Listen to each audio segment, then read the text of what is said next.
Hare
Hare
I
అక్కర్లేదు, table అక్కర్లేదంట.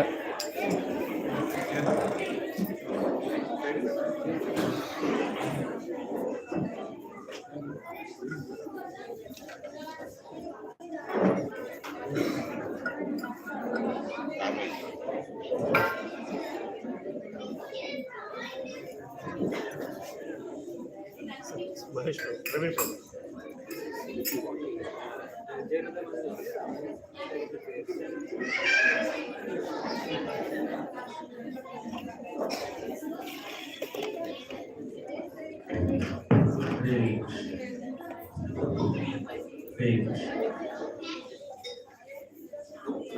Mike. Somebody pull the introduction. Hare Krishna. Hare Krishna. Krishna Krishna. Hare Hare. Hare Ram. Hare Ram. Ram Ram. Hare Hare. So please excuse us for a little delay in starting the program.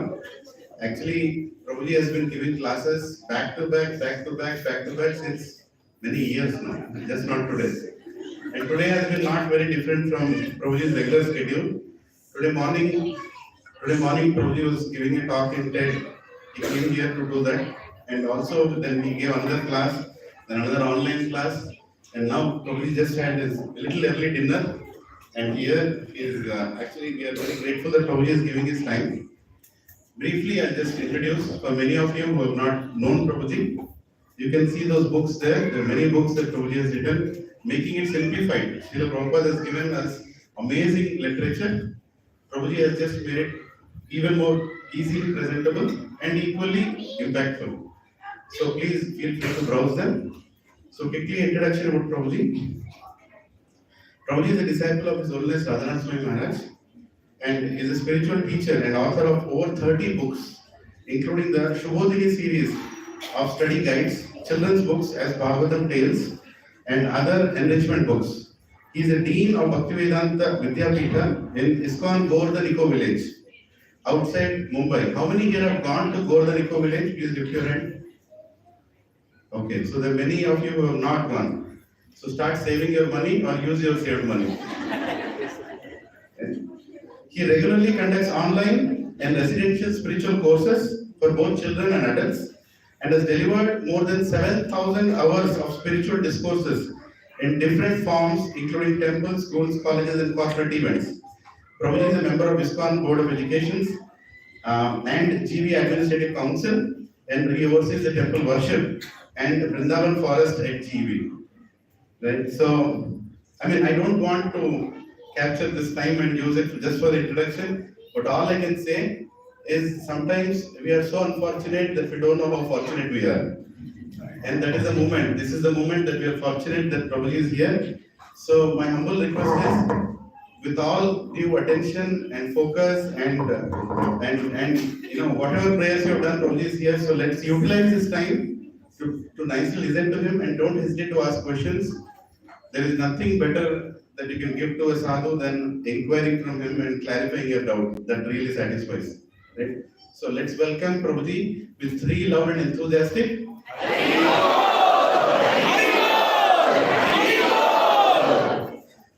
So Prabhuji, the whole audience that you're seeing here, most of them are from here and in and around Gachibowli. So Subara Prabhu, Brian Prabhu, myself, few others. It's different groups. Today it's a culmination of many groups who have come here today. So I'm very grateful to see such a beautiful, big, large satsang family, coming here to meet Prabhuji and take advantage of this. So let's hear from Prabhuji now. Hare Krishna. Hare Krishna. Hare.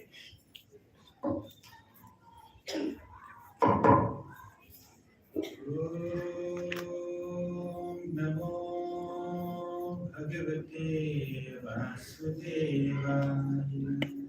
Om Namo Bhagavate Vasudevaya.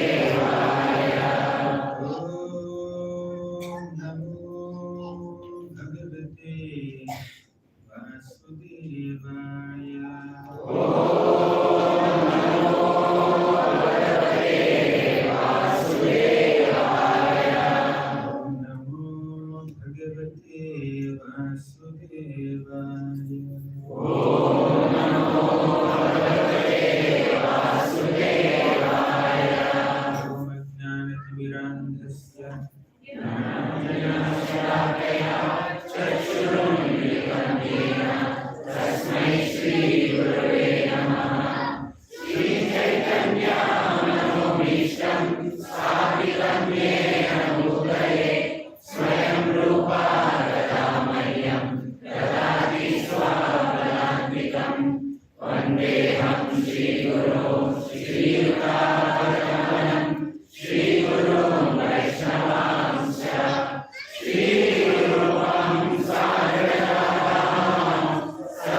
Hare Krishna.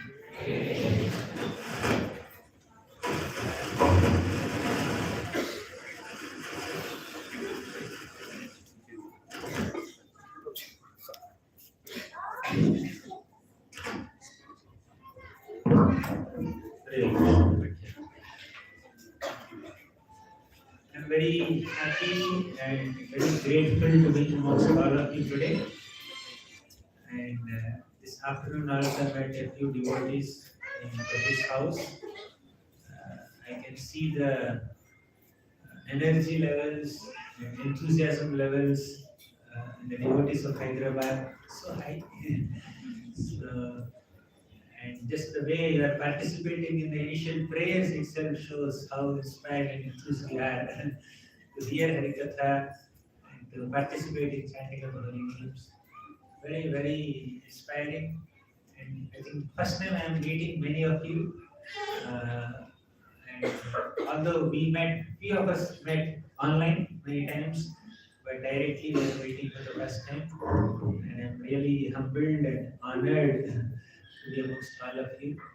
My respectful obeisances to Ilan Prabhu, Barun Prabhu, Subhara Prabhu, and whoever is, I know only few names. There are many other important devotees whose names I may not know.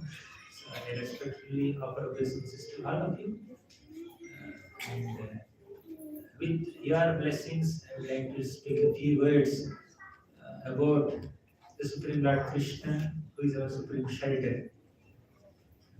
So, actually, to worship Krishna, to take darshan of Krishna, to spend time with the devotees of Krishna, to chant the holy names of Krishna, to discuss the pastimes of Krishna, is supposed to be the eternal activity of every single living being. Okay. To the degree we are enthusiastic to do this activity, to that degree we can experience satisfaction of heart. To that degree we can be happy and satisfied. So everyone is looking for satisfaction and happiness, but that real satisfaction and real happiness is found only in Krishna Katha, Krishna Nam, Krishna Seva, Krishna Bhakta Sangha. The greatest pain is Krishna Bhakta Viraha. Okay? The greatest pain that one can experience in life is separation from the devotees of Krishna who constantly remind us about Krishna. Right? So it's a great fortune to have such a vibrant spiritual community, such a beautiful sangha of devotees who all are unique in your own characteristics, in your own natures, mannerisms, tastes, but all of you are united for one purpose of glorifying Krishna, developing Krishna Prema. So, this is the greatest fortune to be amongst all of you, and I am very happy to get this fortune today. So, with these few words, I would like to recite a shloka and try to discuss the meaning of the shloka and also recollect some stories connected to the shloka. So we can show that one shloka. Yeah. Able to see? Yes. Matru prapanna pashupasha vimokshadaya Muktaya bhuri karunaya namolayaya Swamshena sarvatan brahmanasi pratita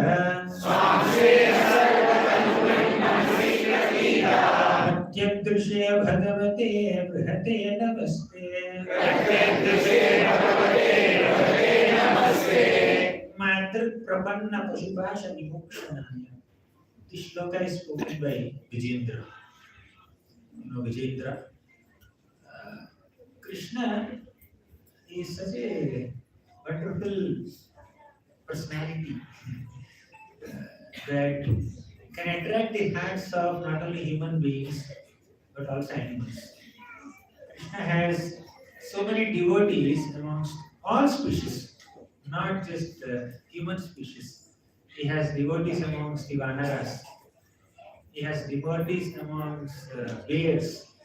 He has devotees amongst tribals.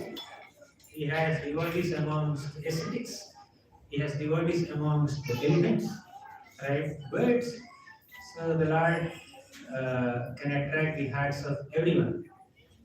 So this shloka is spoken by Gajendra as a part of his prayers. Gajendra, in his past life, was a great devotee named Indradumna Maharaj, King Indradumna. And he ruled the kingdom with great responsibility, and he retired when the right time came. This is the nature of Rajarshis. Rajarshis means saintly kings. They're kings, but they're as good as Rishis. They're Rajas, but as good as Rishis. Rajarshis, saintly kings. So one of the saintly kings is Indradumna Maharaj. He ruled with responsibility and he retired with detachment, renunciation. So Rajarshis are those people who do not rule forever till the fag end of their lives. So the saintly kings rule as long as they are supposed to rule, and they retire as soon as there is an able, qualified successor to take over the kingdom. There is no attachment to the post, position, privilege, or possession. Okay, they are just doing it as seva, service. So he retired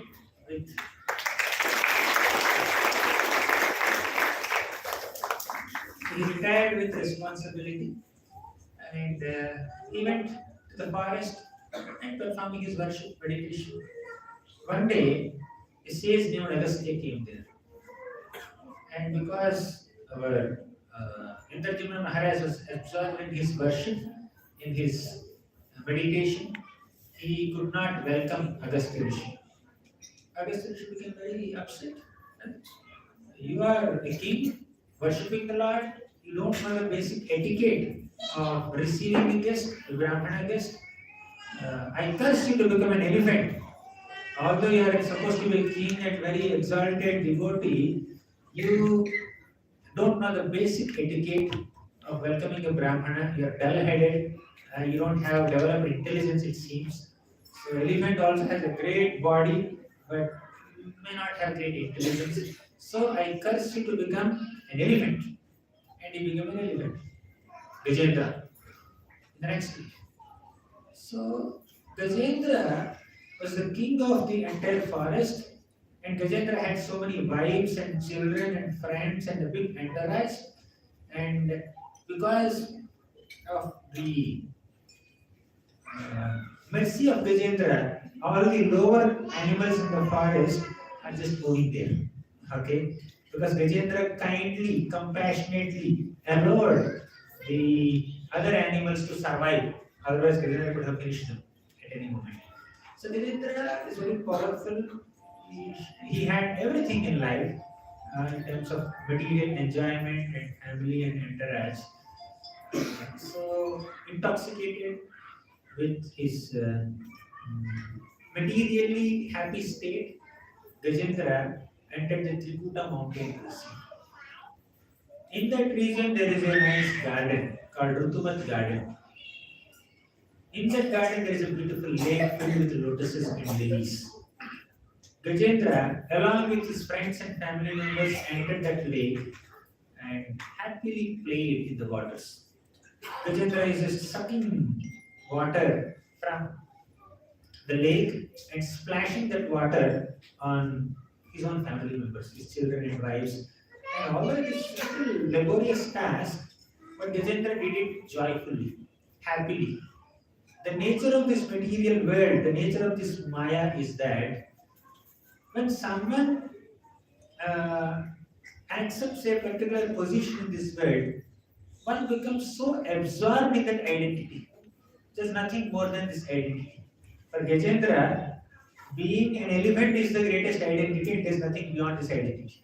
Okay? Gajendra is happy, satisfied, comfortable, identifying himself as an elephant and enjoying that position of being an elephant.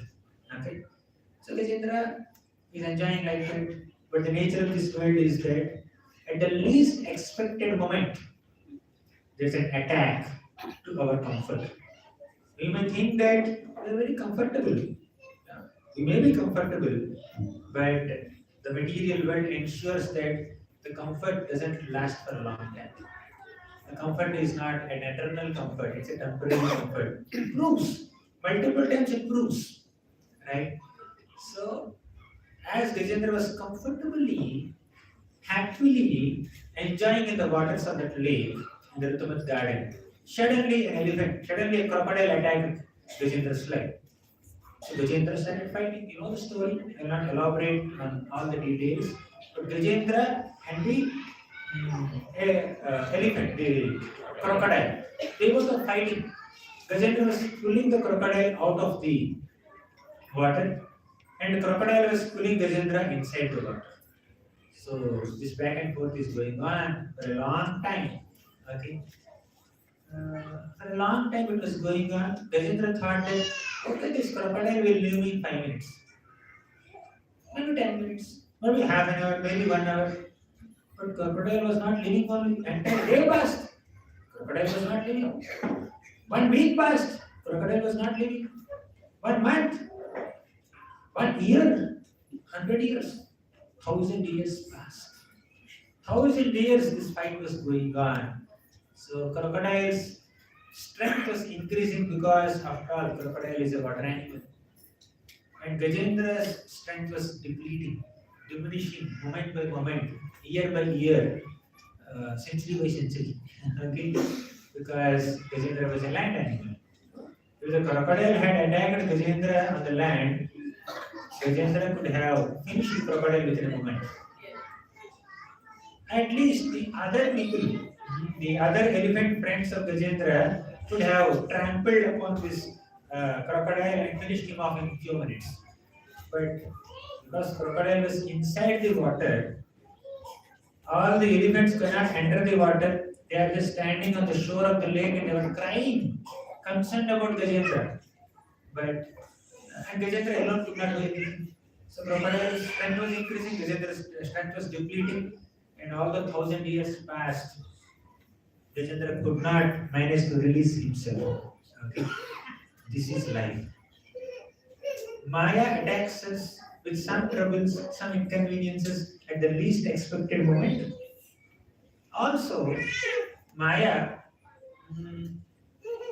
gives us some kind of thought that this difficulty may leave me one day. Happiness is in expecting, hoping that I will not have any mistakes, I will not have any difficulties. So happiness lies in expecting that I will not have any difficulties, but actually difficulties will continue to exist. Although one difficulty ends, another difficulty will come. That's the nature of this world. This world is Khalima. Gajendra was experiencing such tremendous amount of distress at this moment.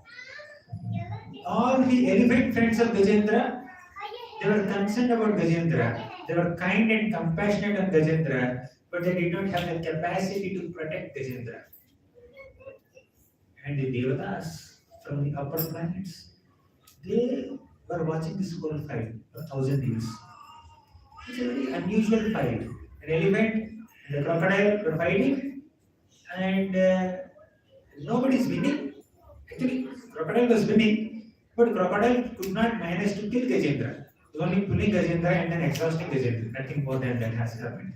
So it's an unusual fight, and the Devatas were just surprised to see this fight. They have the ability to protect Gajendra, but they did not have the intention to protect Gajendra. Having ability is not sufficient. We should have the right intention also. Having capacity is not sufficient. We should have compassion also. The elephant friends of Gajendra had compassion on Gajendra, but they did not have the capacity to protect Gajendra. And the Devatas had the capacity to protect, they did not have the compassion. So, in this world, we may meet people who have the ability to help us, but they may not have the intention to help us. In this world, we may meet people who may have the intention to help us, they may not have the ability to help us. That's what this world is. Okay? Capacity, compassion. Ability, intention. Similar. Okay? So, Gajendra thought, okay, my elephant friends are not protecting me, nobody is coming to rescue me. So there must be somebody who has the ability and intention to protect me. Gajendra thought and offered several prayers. One such prayer is this. Madrik Prapanna Pashupa Shavimokshanaya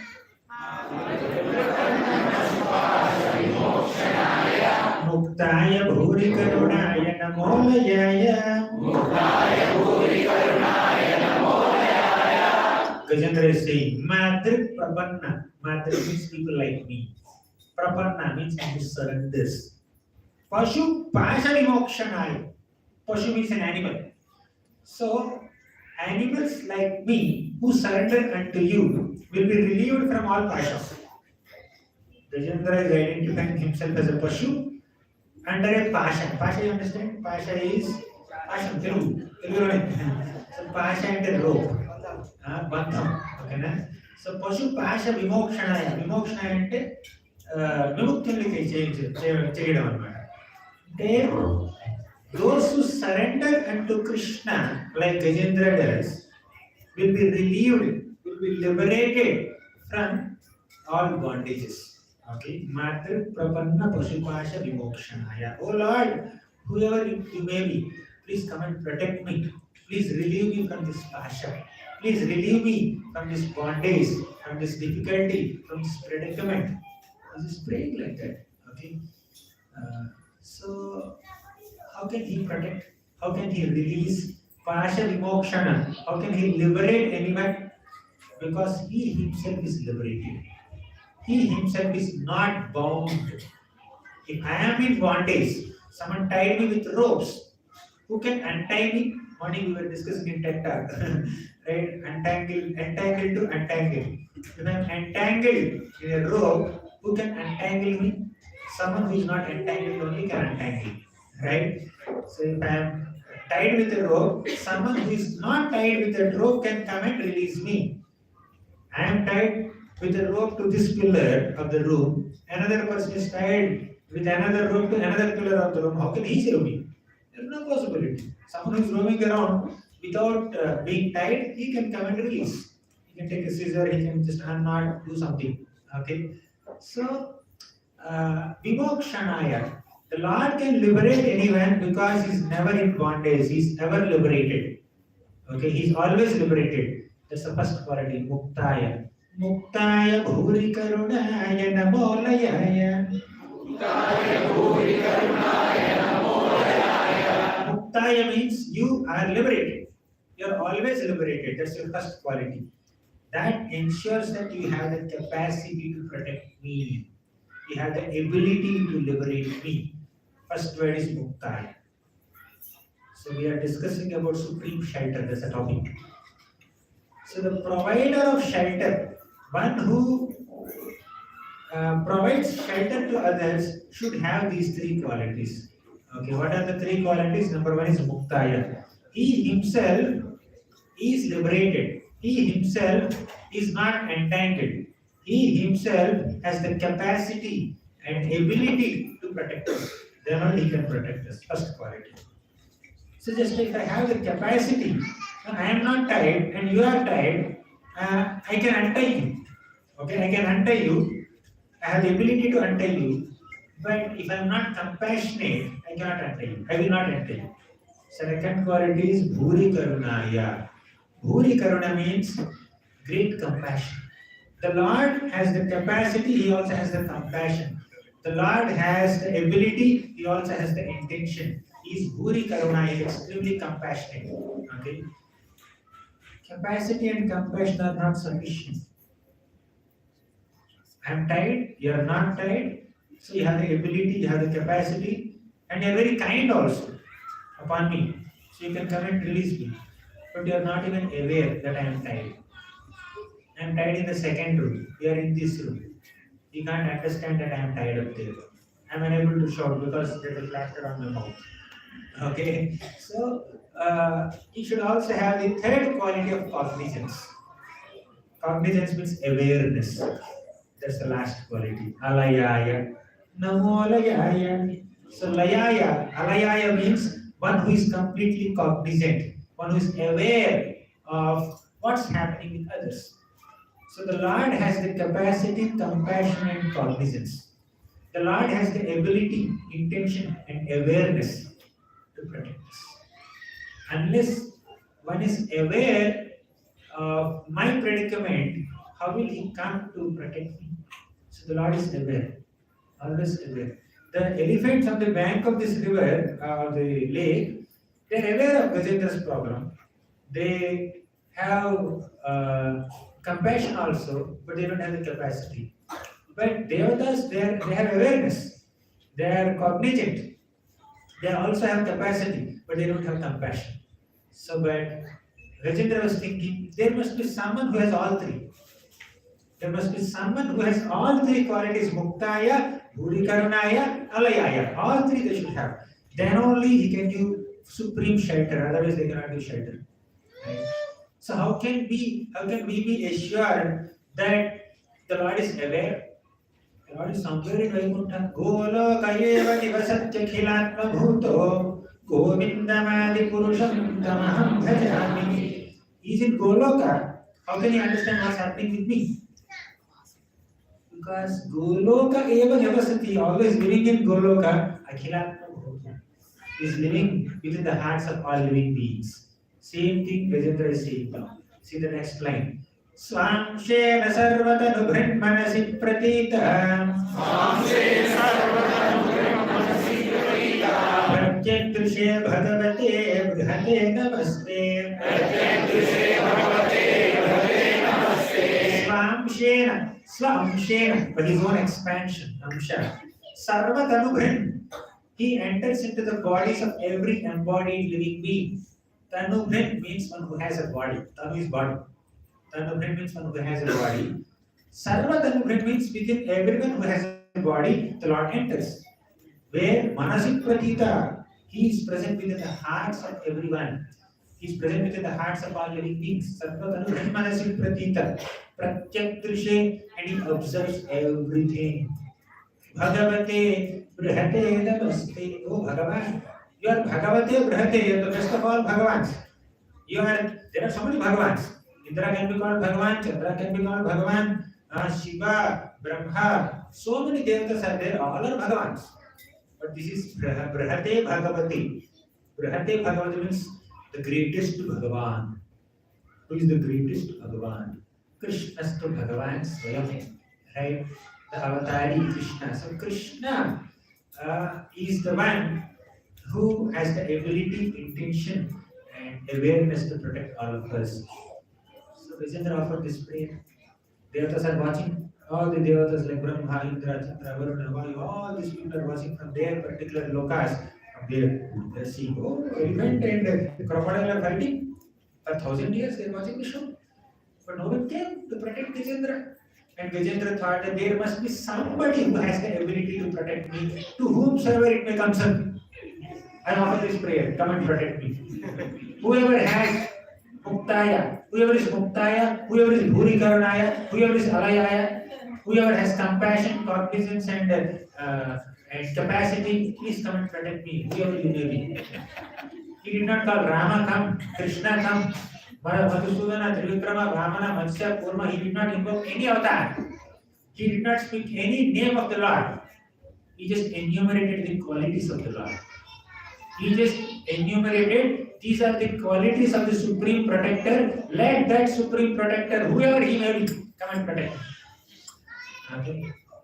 So as soon as the Lord heard this prayer, in great haste, in great enthusiasm, with great concern, with great compassion, the Lord came on the back of Garuda at once to Trikuta mountain region, and he released his Sudarshan Chakra and beheaded that crocodile and saved Gajendra.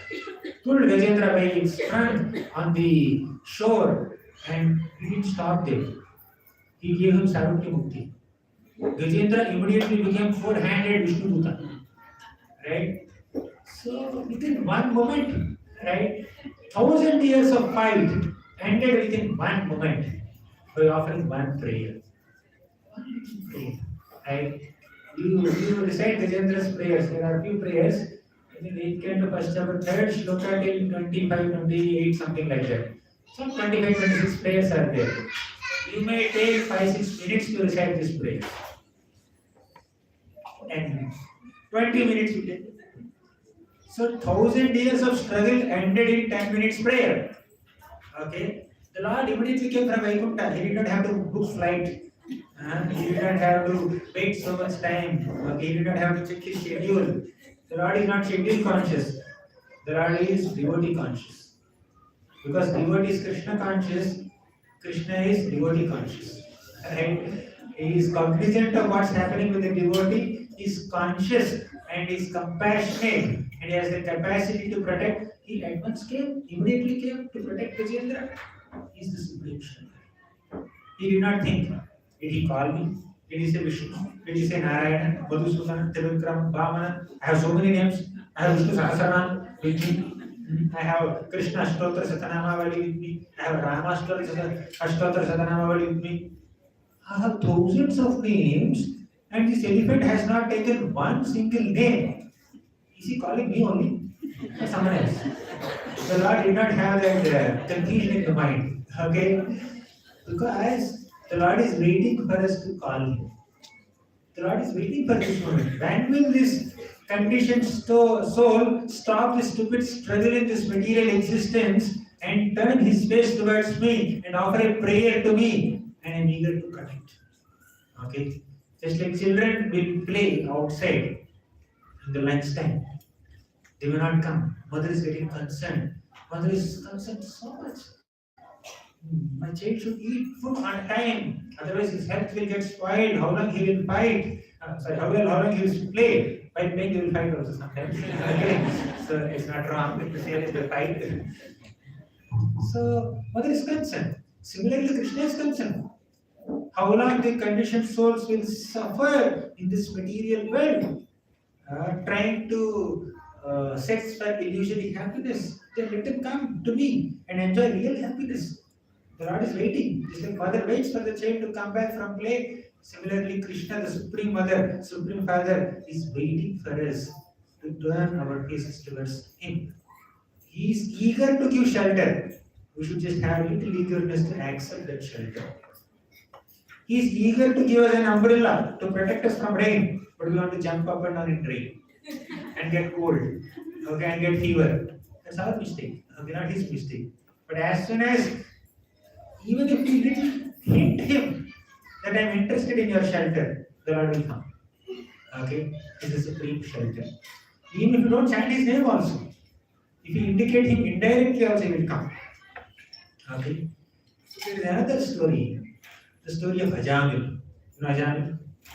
So Ajamil performed so many sinful activities. He was a nice Brahmana, but he somehow got into the association of a Dasi, and he lost all his Brahmanical qualities because of his own mental distraction, and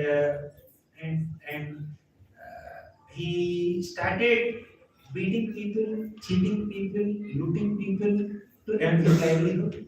He was gambling, he was murdering, he was threatening people, he was robbing from people.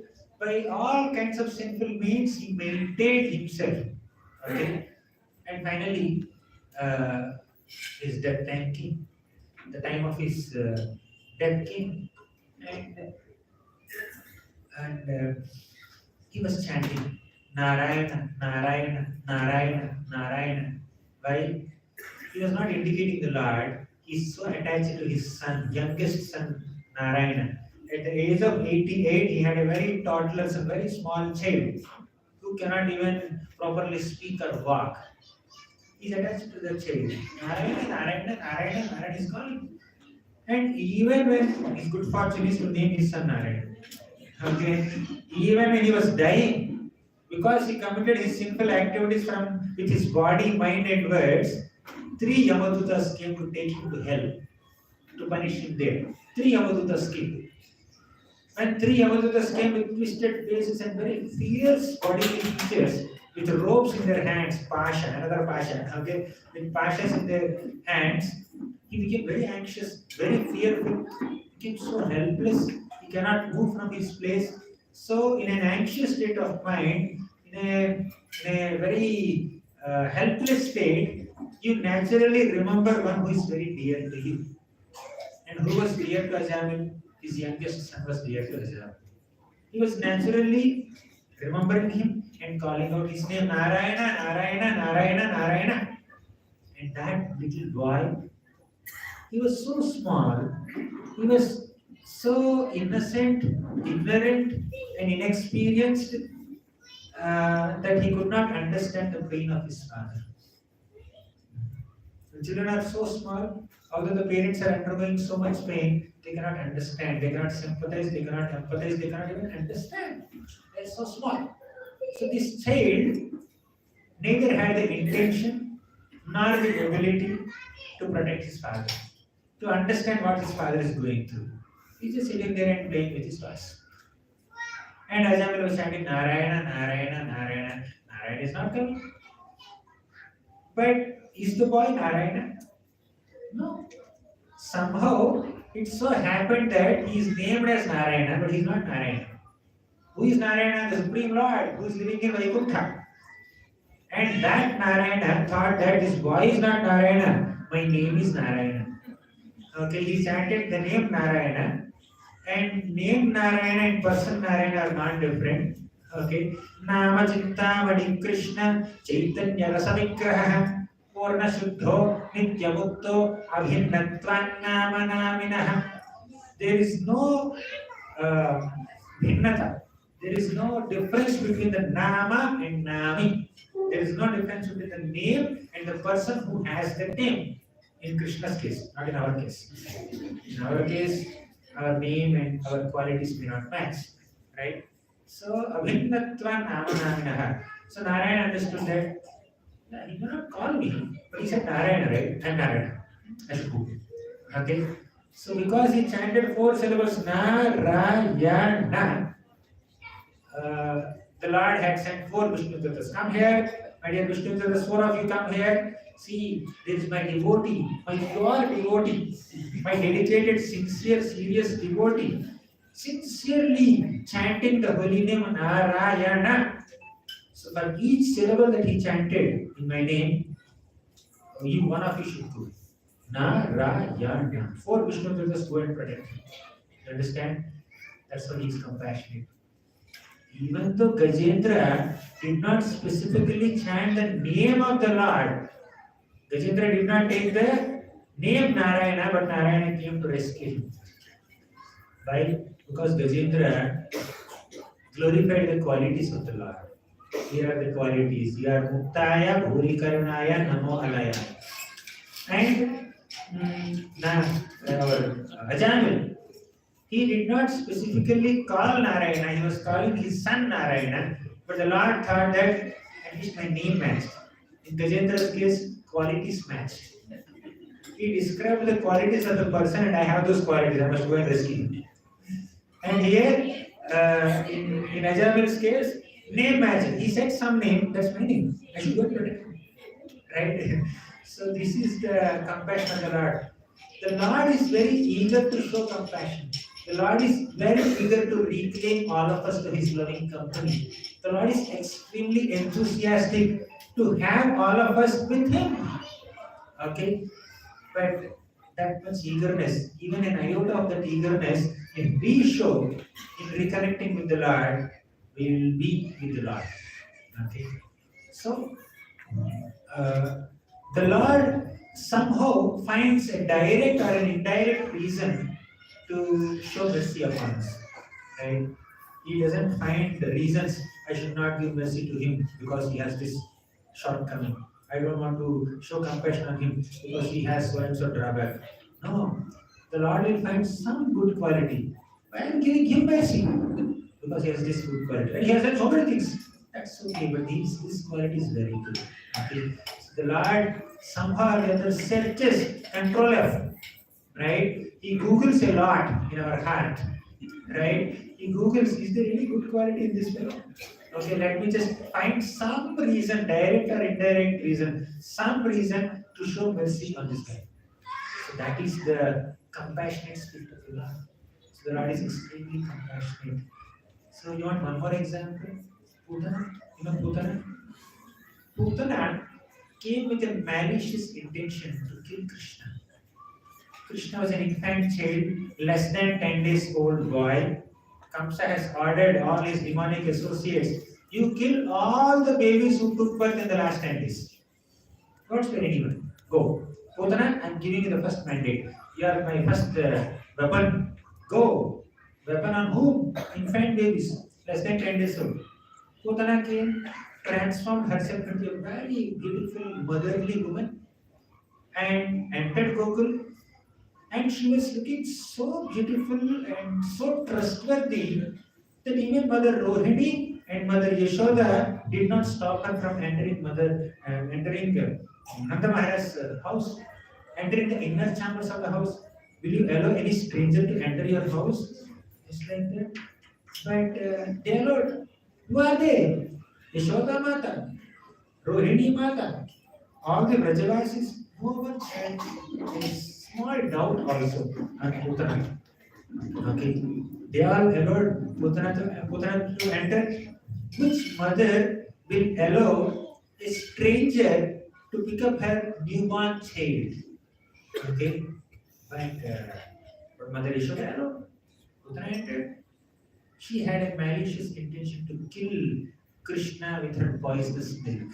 And she has already applied some fierce poison that can kill 100 grown-up men to kill one infant baby. Okay. So with that malicious intention, she entered the inner chambers and started feeding milk to Krishna. And Krishna sucked her milk along with her life aids.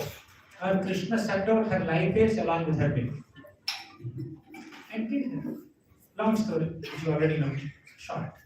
But what did Putana attain? Putana attained the position of a motherly nurse in the spiritual world.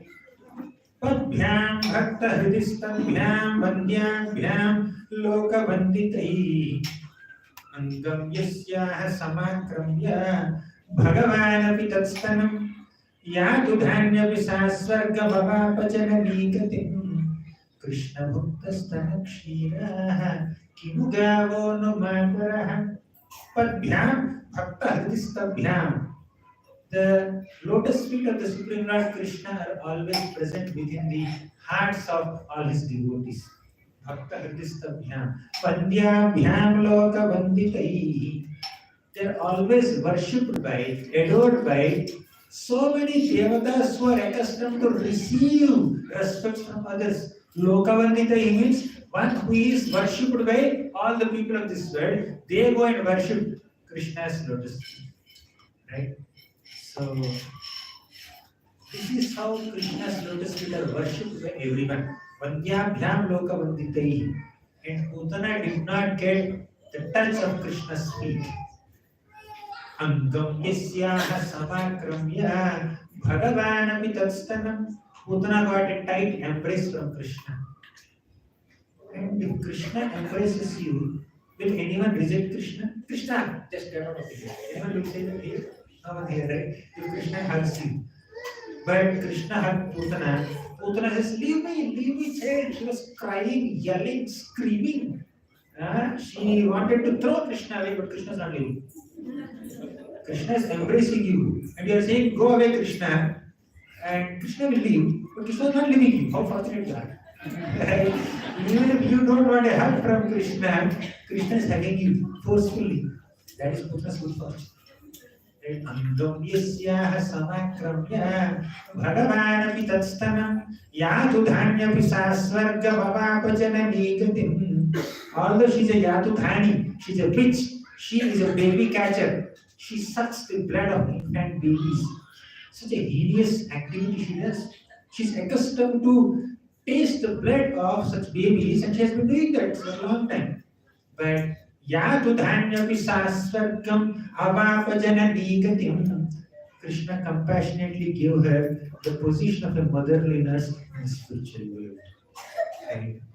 So, Krishna bhuktasthana kshiraha kimukavonu mataraha. If this is the fortune that Putana attained by giving poisonous milk to Krishna, what to speak of the good fortune of all the cows of Vrindavan who gave milk to Krishna with so much love and affection? What to speak of the good fortune of the gopis of Vrindavan, motherly gopis of Vrindavan, who affectionately fed their own breast milk to Krishna with so much of love and affection and enthusiasm? Right? You can only imagine their good fortune. And what about poor Ajamil? He chanted Narayana without faith at the time of death with a great sinful background to indicate his son. Still, Narayana came to rescue. Isn't it? So, Vriyamano Hare Nama Grunan Krutrapacharitam Ajamilopya Gathama Kimudashradhaya Grunan. Ajamil chanted Narayana without faith. What will happen if we chant Narayana's name with faith? Ajamil chanted at the time of his death. What will happen if you chant Narayana throughout your lifetime?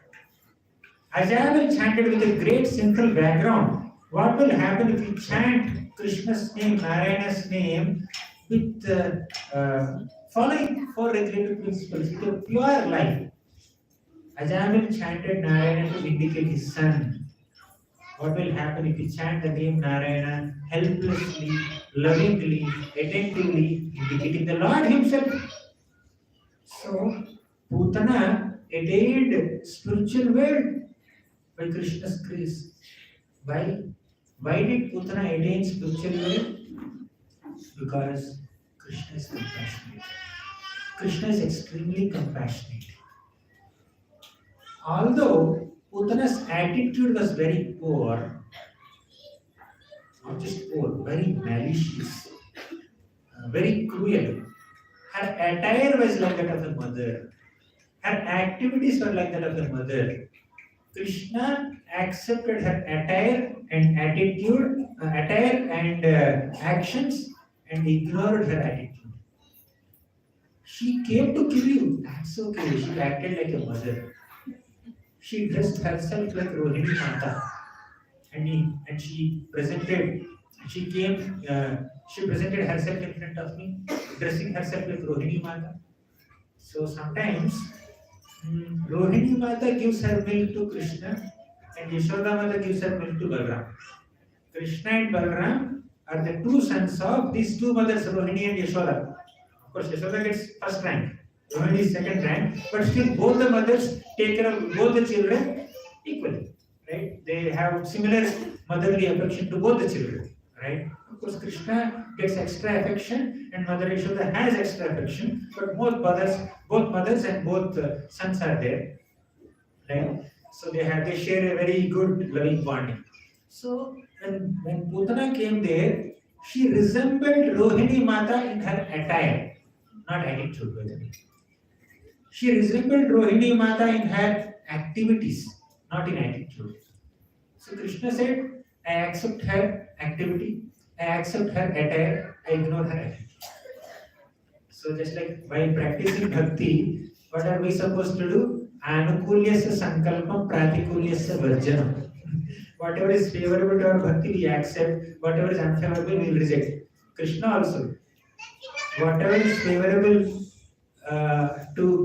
to shower my grace upon these people, I will accept it. Whatever is unfavorable for showering grace, I will just keep it aside. So Ajamil chanted to indicate his son. That's okay. He chanted my name, right? I went for mercy. Gajendra, he did not take your name only. That's okay. He glorified my qualities. I will go and protect him. Putana came to kill you. That's okay. She acted like a mother. She dressed herself like a mother. Let me go and see.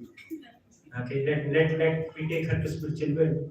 And by the way, Krishna is extra merciful in Vrindavan. That's an added advantage. That's why Putana directly went to spiritual world. Directly or indirectly, Krishna wants to show mercy upon all of us. If Krishna can show mercy on Gajendra, if Krishna can show mercy on Ajamil, if Krishna can show mercy on Putana, why can't he show mercy upon us? Right? So we should be hopeful of Krishna's mercy. We should be ashavantha. We should be bound by hope. So the greatest hope we can have is hope on Krishna's grace. Okay? Not hope on our money, how much wealth I have. We cannot find a sense of security in our wealth that can go at any time. In our health that can be spoiled at any time. Okay? In our cars, in our name, fame, prestige, popularity, number of fan following in Instagram or Facebook or Twitter or other social media platforms. We cannot have a sense of security in all these temporary things. The greatest sense of security that a devotee feels is in Krishna's grace, Krishna's kindness, Krishna's mercy, Krishna's ever enthusiastic willingness to shower his blessings upon all of us. Krishna's being a supreme shelter, right? So whatever may be the abominable activities that we have performed, Krishna is always willing to accommodate us. He may give us some token punishment, but he will never reject us. He may disapprove our misdeeds, but he never disowns us, right? Even if the living being commits such abominable, sinful activities and takes birth as an animal or an insect or a worm in stool, Krishna doesn't disown that person. He stays within the heart of that person as super soul. That much love Krishna has for all of us. So no one can love us as much as Krishna can love us. And we don't love anyone more than we love Krishna. But that love has to be developed, invoked, revived, right? By the regimen given to us by the Acharyas, by following the process of Bhakti Yoga, by chanting the holy names, by hearing Srimad Bhagavatam, by worshipping Krishna, by doing Mat Mana Bhava Mat Bhakto, Mat Dhyaji Mam Namasku, right? So Krishna gives simple methods to reunite with him, right? So Krishna is the supreme shelter. And by the way, coming back to Gajendra's example, who reminded Gajendra? Gajendra is an animal. How could he immediately offer a prayer to the Lord? It's the Lord who has given him that remembrance. In his past life, Gajendra was Indrajumna, a devotee who has learned so many prayers. So now, as an elephant, after fighting with crocodile for 1000 years, suddenly Gajendra remembers a prayer that he has learned in the past life. Therefore, let us learn some prayers. So let's learn some prayers, right? Prabhupada says that even if someone happens to become an animal in the next life, that prayer will come to rescue. If you remember that prayer, let's try and offer that prayer, even without knowing the meaning, even without knowing who is that person whom am I offering this prayer to. Still, the Lord will come and rescue us. Let's learn some prayers. Okay, let's learn some mantras, especially Hare Krishna Maha Mantra, right? So this is the degree to which Krishna can be merciful. His names are merciful.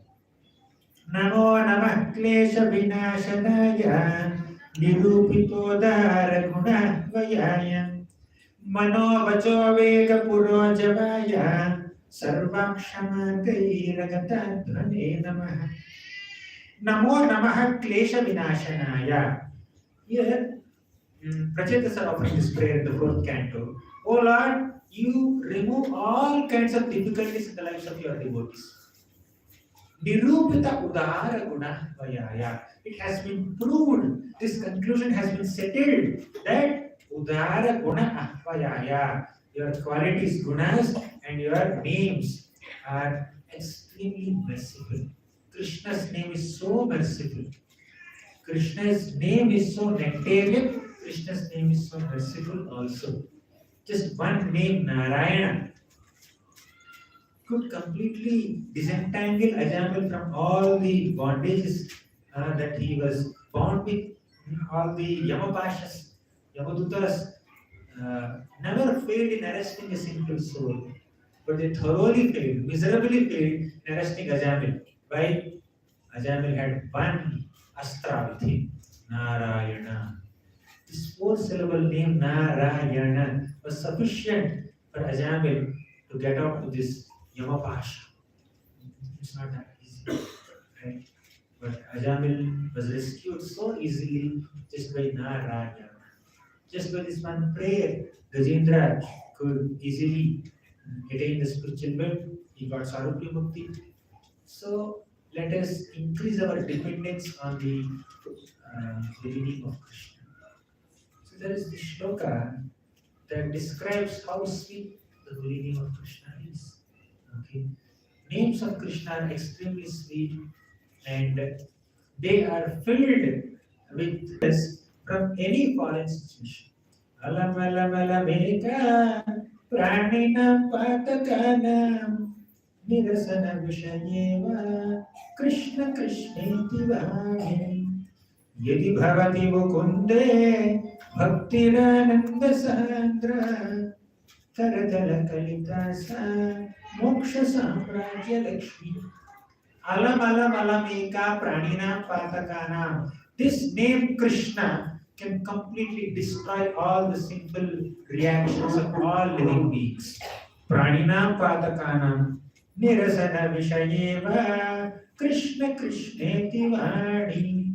Krishna Krishna iti vani. This vani, this sound vibration of Krishna Krishna can completely destroy our sinful proclivities, sinful desires, and sinful reactions and actions. Right? Yadi bhavati mukunde bhaktirananda sandra. By chanting the name of Krishna, we will be immersed in an ocean of bhakti bliss.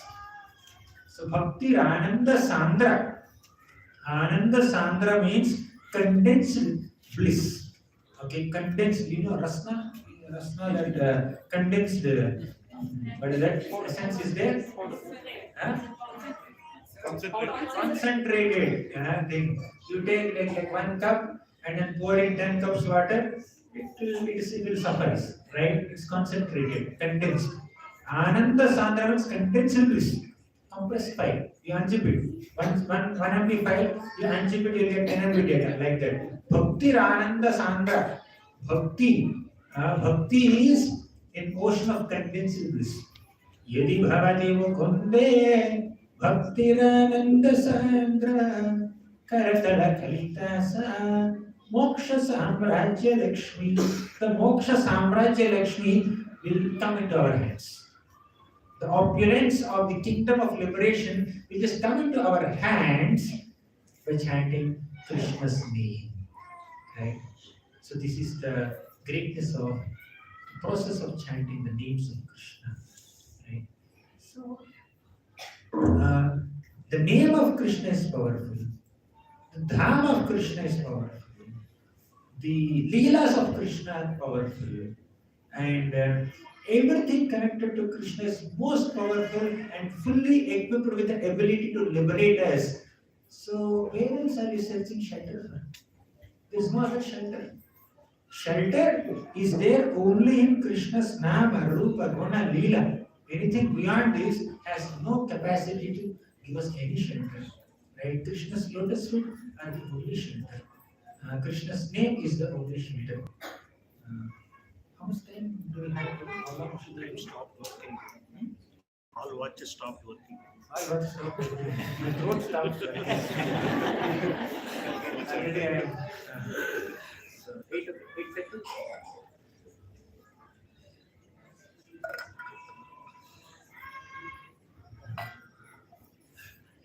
So we invest our time, energy, feelings, emotions, trust in many things in this world. But the real place where we have to invest our feelings, time, energy, etc., is in Krishna's holy names and Krishna's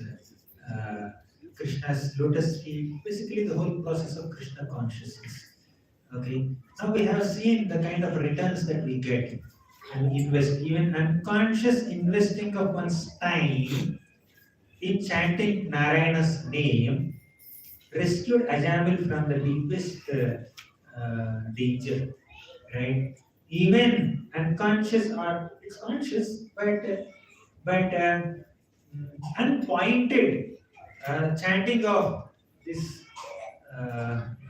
prayer by Gajendra just relieved him from greatest pain.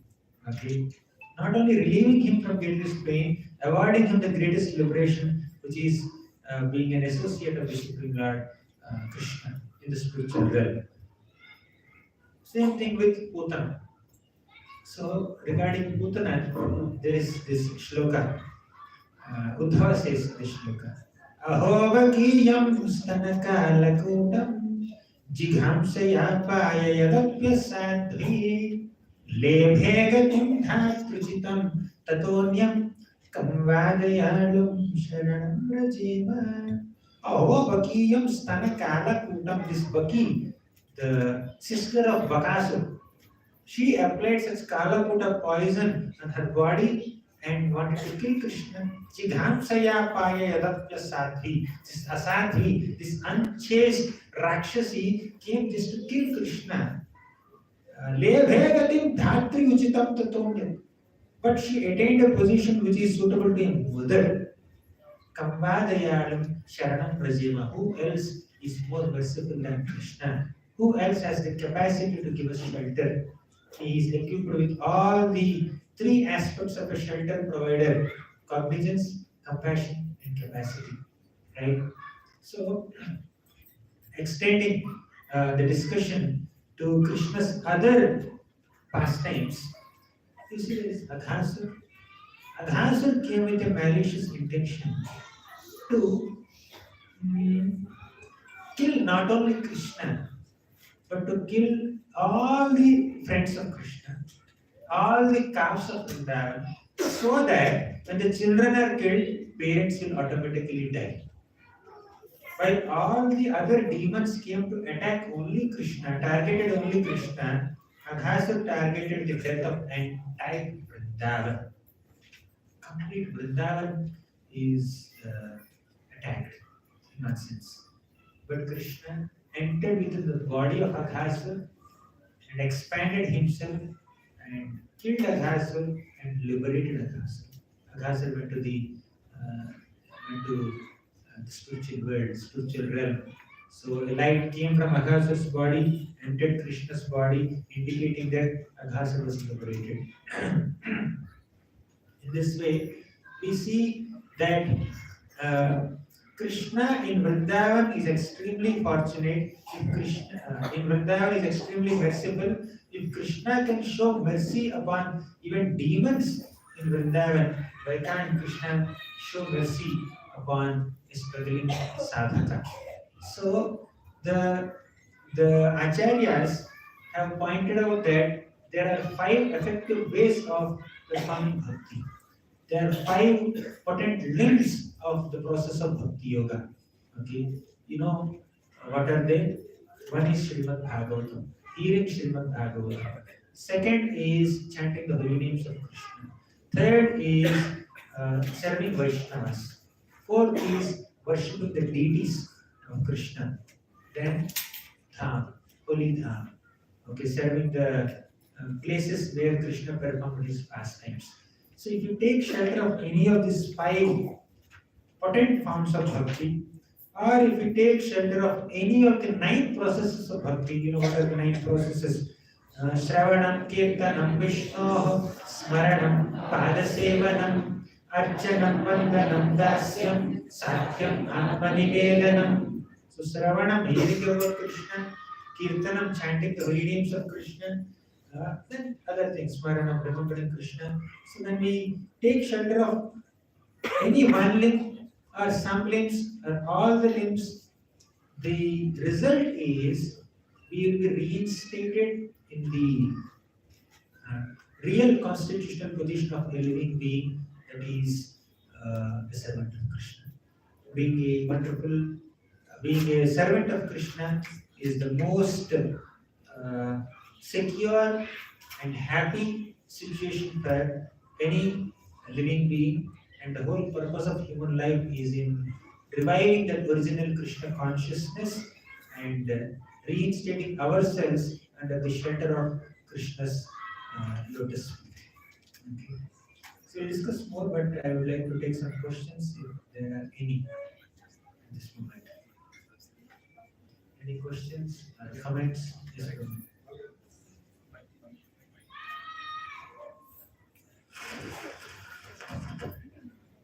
Hare Krishna. Hare Krishna. Thank you very much for the class.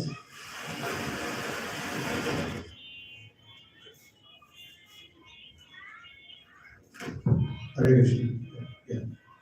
But the question is that Krishna has killed so many demons, right?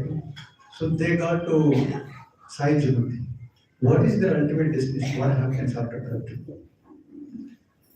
Not everyone got Sahajya Mukti. But whoever got the Sai Jimati, what's the happen? If they really get Sahajya Mukti, they will enter Brahma Jyoti, and there is no activity there. But it's a spiritual position, spiritual destination, and one who goes there doesn't involve oneself in any practical activity to render service to Krishna, but it's not a very desirable position, okay, for any living being. And as far as some demons are concerned, like Krishna killed Shishupal. Apparently he got Sahajya Mukti, but he did not get Sahajya Mukti.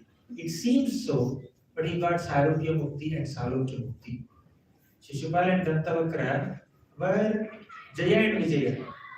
Apparently, he is merging into Krishna, and then he is apparently getting some Sahajya Mukti. But actually, Acharyas clarified that he got the personal company of the Lord in the spiritual world. Again, he is reinstated in his original position as Jaya Vijay. And they got Salokya plus Sarokya.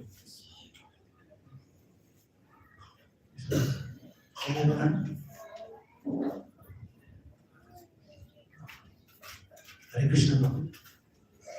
Pranam. Yes, thanks. This question is myself, Prabhu, because I'm so fallen.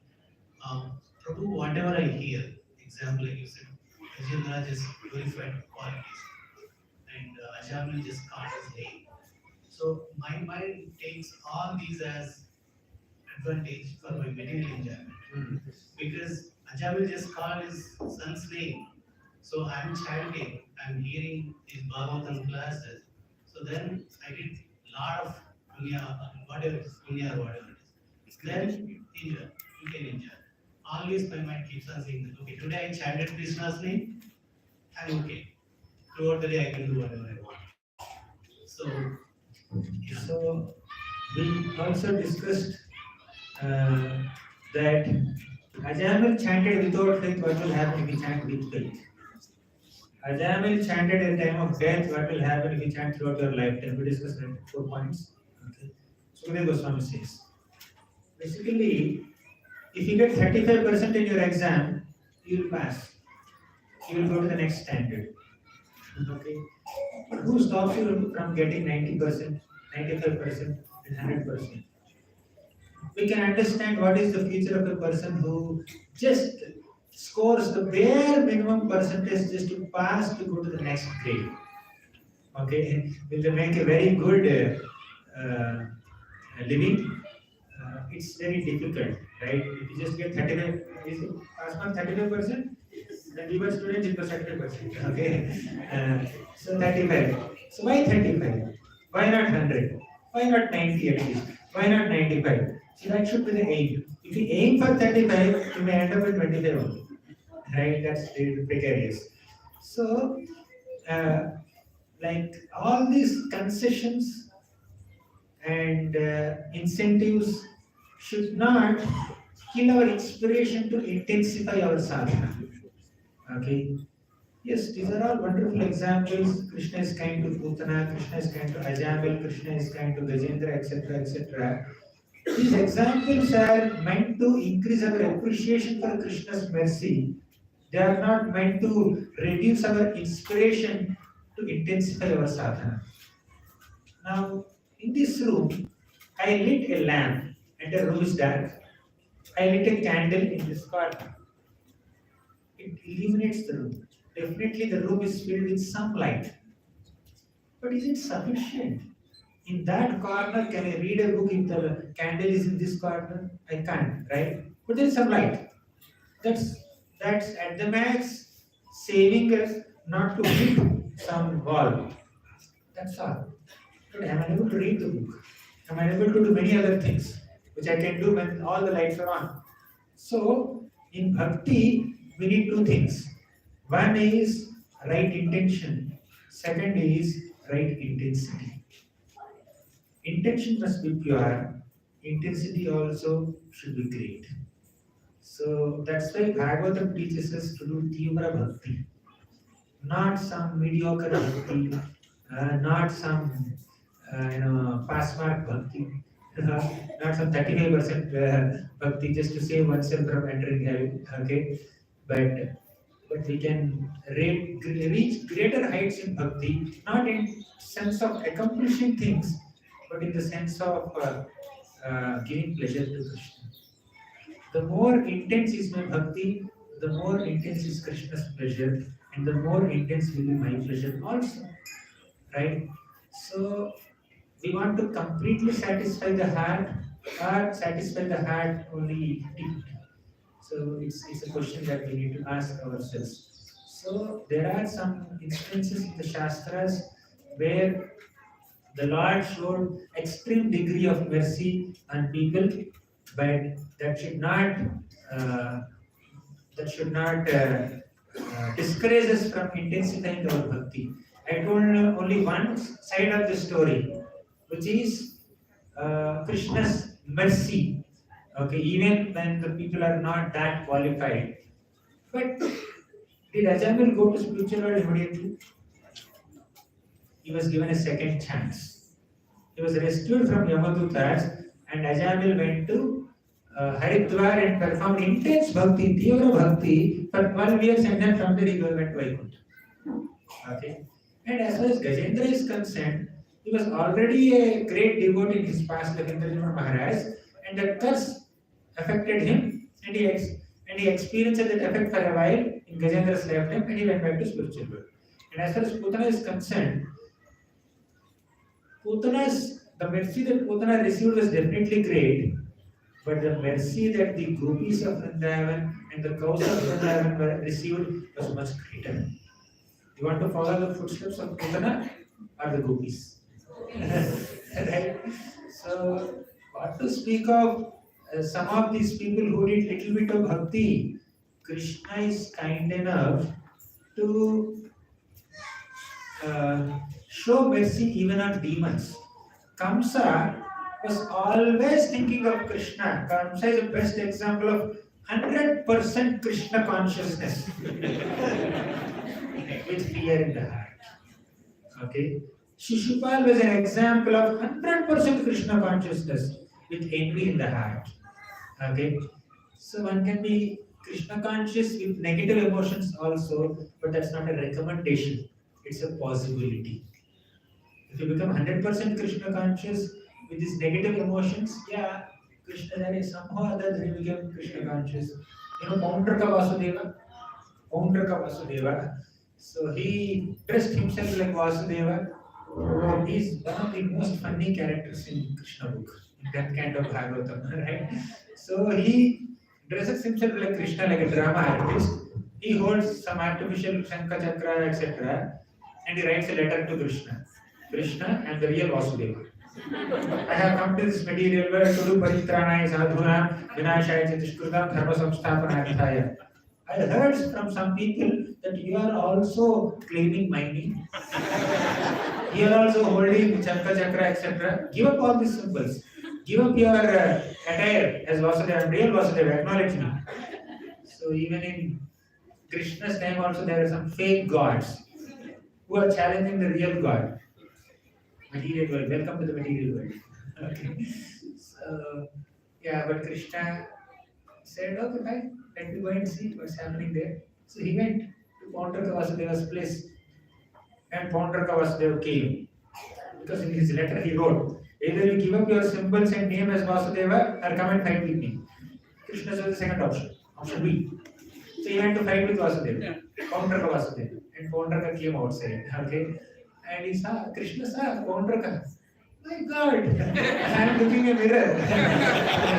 He looks exactly like me. He imitated my features. Okay, fine, let me give him liberation. Let him get some mukti. Okay, that's Krishna's kindness. Okay, so we may not get, we can appreciate Krishna's grace, but we may not get attracted by these incentives. We should be Tivra. Any other questions? Thank you, sir, Prabhuji. Prabhuji, to my limited understanding, all the demons who were liberated by Krishna were either some devata or some celestial being in their past life, and they were undergoing some shapa. Prabhuji, I am nothing. Then how will Krishna come and what is my hope? Because I am not no devata or anything like Krishna is not person. We don't know. Human being in our past lives, we don't know, others don't know. Okay? But even if that is not the case, we may not be devatas in the past life. Okay? But still, Krishna's name can deliver anyone. By devata, by some brahmana. Krishna can deliver anybody. You know this shloka. Vyadhasya acharanam dharmasya chabayo Vidya Gajendrasya ka Kubjaya kimu nama rupamadhikam Kim tasudam no dharam Vamshakko vidurasya yadavapater Ugrasya kim paurusham Bhaktya tushyati kevalam na chagunai Bhakti priyo madhava Vyadha is a hunter. I don't know much about him. He's a hunter. But he hated Krishna. Vyadasya acharanam. What is the great etiquette that is followed by Vyadha? Vyadasya acharanam. Dhruvasya cha vayo. What is the age of Dhruva? 5-year-old boy. Right? Vidya Gajendrasya ka. Is Gajendra a great scholar? Gajendra is an animal. Dull-headed animal in one sense. Right? Vidya Gajendrasya ka. Vamshakko vidurasya yadavapate. What is the Vamsha of Vidura? Vidura is not born as a great Brahmana. He is a Dasiputra by birth. Okay. Yadavapate Ugrasya Kimpaurusham. Yadavapati, the king of Yadus, our Ugrasena, is he a great courageous person? Anyone knows any account of all the bandits fought by Ugrasena? His own son, Kamsa, arrested him. Of course, Kamsa is not actually his son, but anyways, Kamsa arrested Ugrasena. He is a weak king. But he has devotion to Krishna.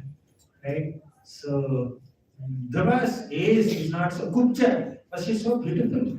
But her beauty was not like the beauty of the gopis or the queens of Dwaraka. She was not so beautiful, she was a hunchback woman. Right? But still, Bhaktya Tushyati Kevalam Na Chagunaihi Bhakti Priyo Madhava. Krishna is impressed only with bhakti. We may not be Hanuman, we will be small squirrel only. That's okay. Right? So, squirrel can just push some sand particles and pebbles to make Lord Ramachandra's bridge. But Hanumanji can get big boulders and mountain peaks. Lord Ramachandra is equally satisfied. Yes, magnitude of Hanuman's Seva is great. We worship Hanumanji, we may not worship squirrel. That's fine, that's a detail. But whatever service is done with sincerity, Krishna accepts that service. Right? It need not be a plate of jewels. It can be one fruit and flower in the hand. Krishna is impressed with it. So, and there is sincerity, although we are not devatas in the past life, okay, we can do it. But that thinking is good. That kind of thinking is good. By hearing these examples, if that is increasing our humility, I am nothing, I am so small. That feeling of seeing oneself low is a bona fide feeling, which is a qualification to attain Krishna's grace. That's what Mahaprabhu says. Trinadapi sunichena tarorapi sahishmana amanina manadena irtaniya sadahari. So Trinadapi sunichena. When we are humbler than a blade of grass, that humility is a qualification to attract the grace of Lord Hari.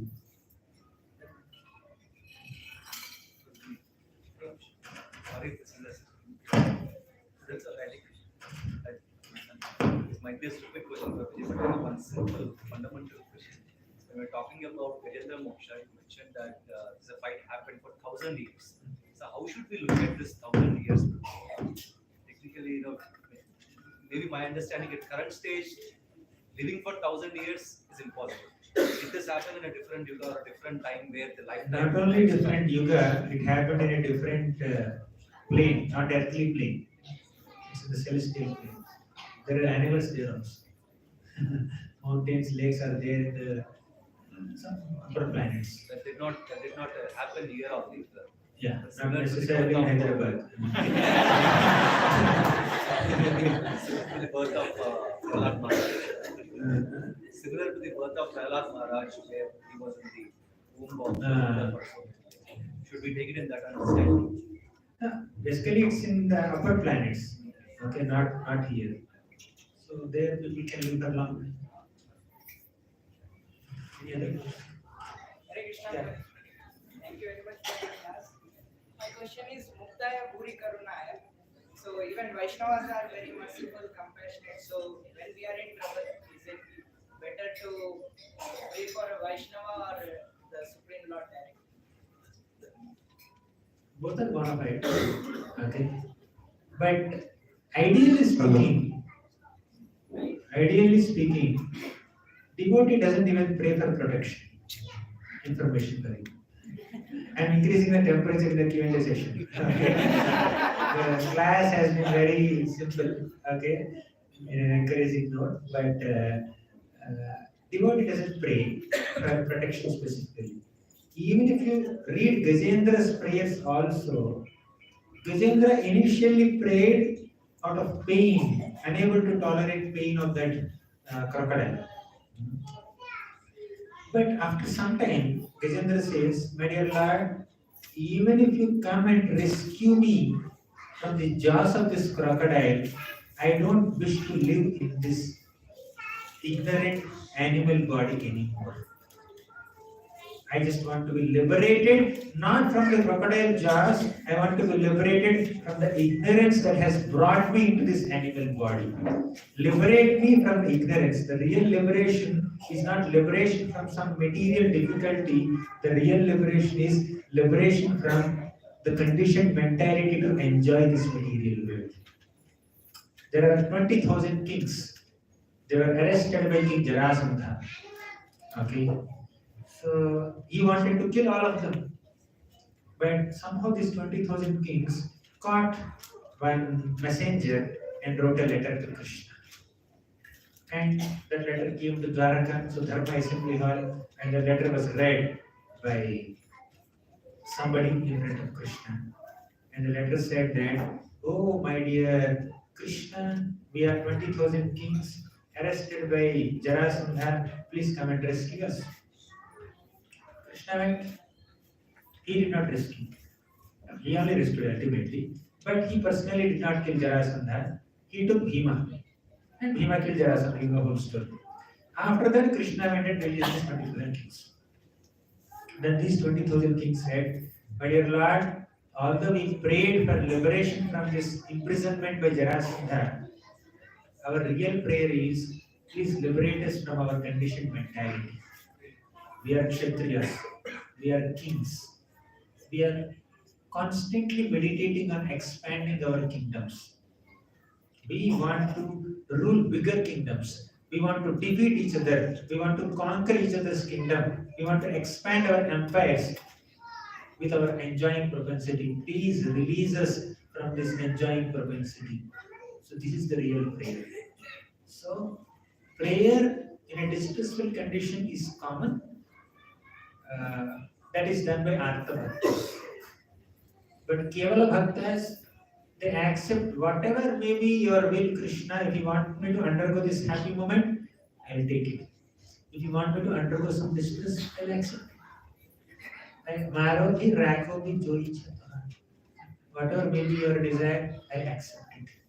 Okay. Whenever I face some troubles, I accept it as a means of my own purification. Krishna has given me this token punishment to purify myself for all the mistakes that I have done in the past, and I'm grateful for this misery.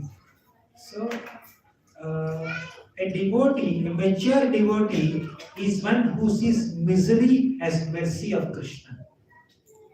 This misery is God sent for my purification. It's a result of my own past deeds. And this misery is intensifying my dependence on Krishna, increasing my remembrance of Krishna, making me more prayerful and helpless.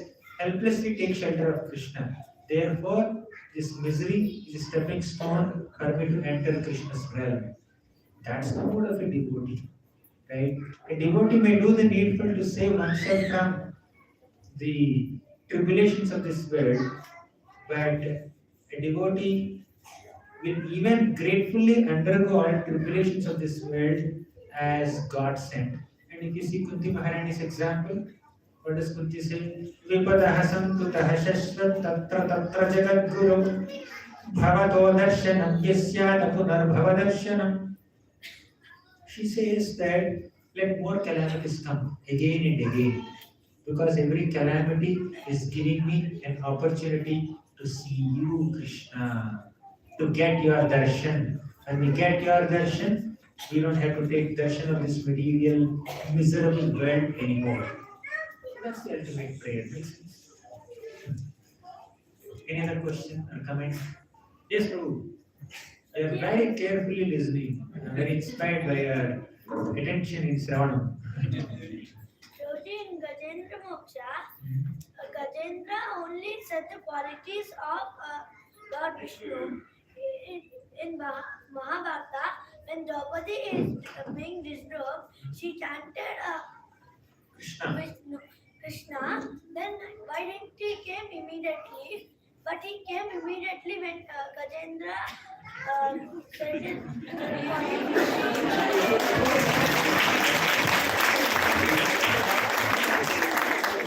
I am so inspired by the quality. I respect to him. Let this sweet, thoughtful question be heard by more devotees. Yes, Prabhu, loudly ask your question. Prabhuji, my doubt. First, you tell your name. My name is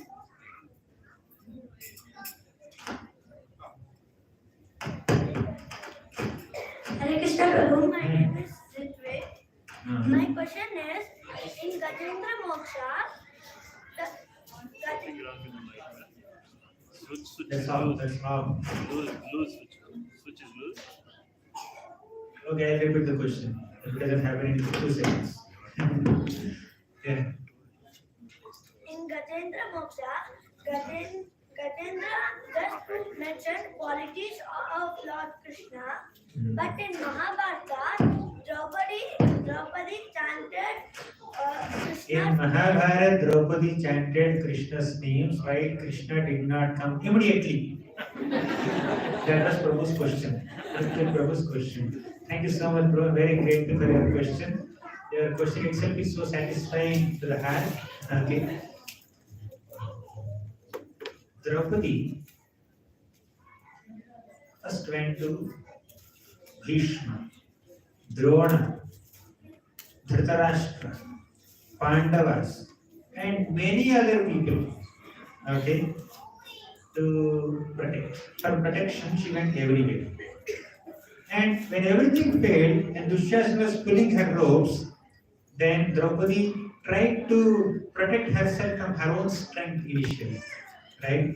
So it shows that Draupadi tried all possible means to protect herself, and finally she lifted her hands and said, Govinda, Damodara, Madhava, come and protect me. And Krishna immediately came.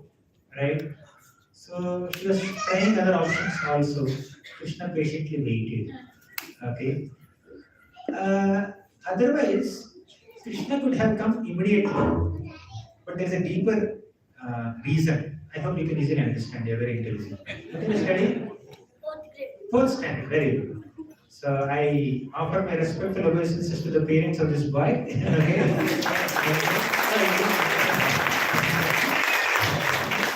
The wonderful training he's getting.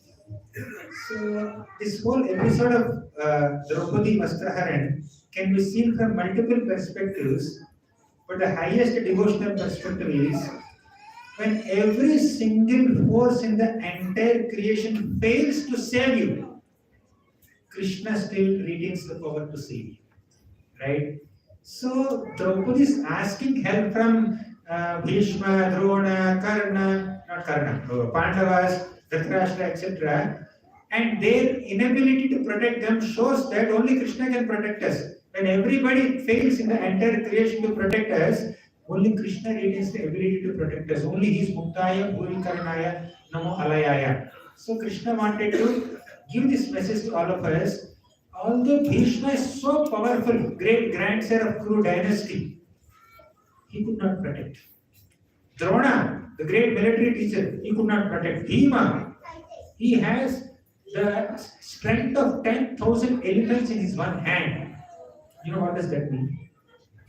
You keep 10,000 elephants in one row, and Bhima would punch the first elephant. The 10,000 elephant will fall down. Just imagine what must have happened to first elephant, and second elephant, and third elephant. Okay, so that was Bhima's power, but he became powerless.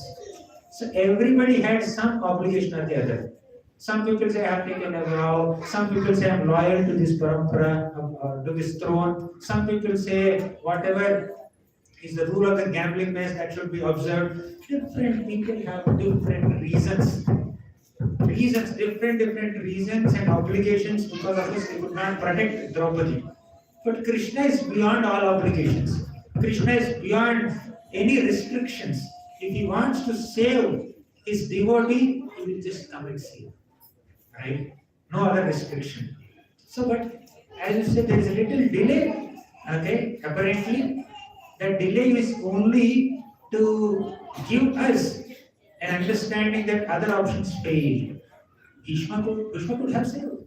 Bhishma could have slapped Duryodhana and said, get up from here. He had that ability, physical strength also he has. But he could not do that. Right? So when everybody fails, it is Krishna who always retains the ability to sing, right? So this so-called delay, quote unquote delay, is meant for us to understand that no one has the ability completely at all times to protect us. See, does it make sense? Understood the answer? Thank you. Thank you.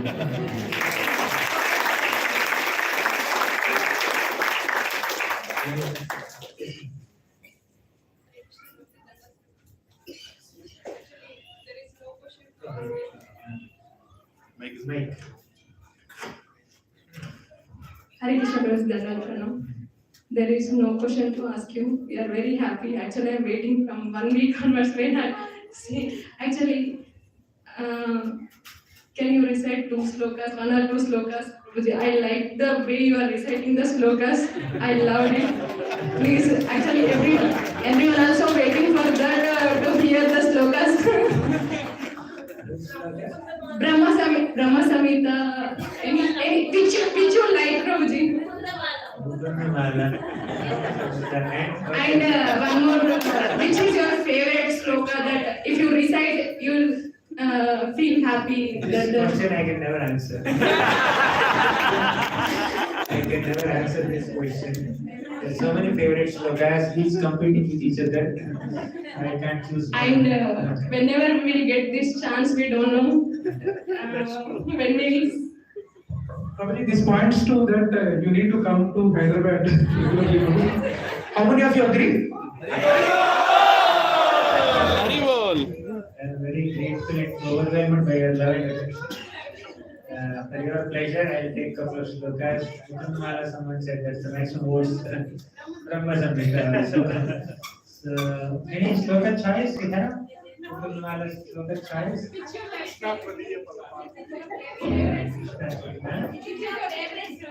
Many are there again. Okay, I'll take Krishna now. Yeah. Someone recording Krishna name. There's one sloka about Krishna's name. Yes, that's also there. Kshetrachedaikavantram sakalam upanishadvakya sampujya mantram samsarocheda mantram samuchita tamasaha sanpraniriyana mantram sarvaishwaryaika mantram vyasana bhujaga sandashta samtrana mantram jihve Sri Krishna mantram Japa Japa Satatam Janma Safalya Mantram. And this is about Krishna mantra. Now we have the Meridian thing, right? One more we'll take from this is Aushadha Shloka, Krishna's Katha.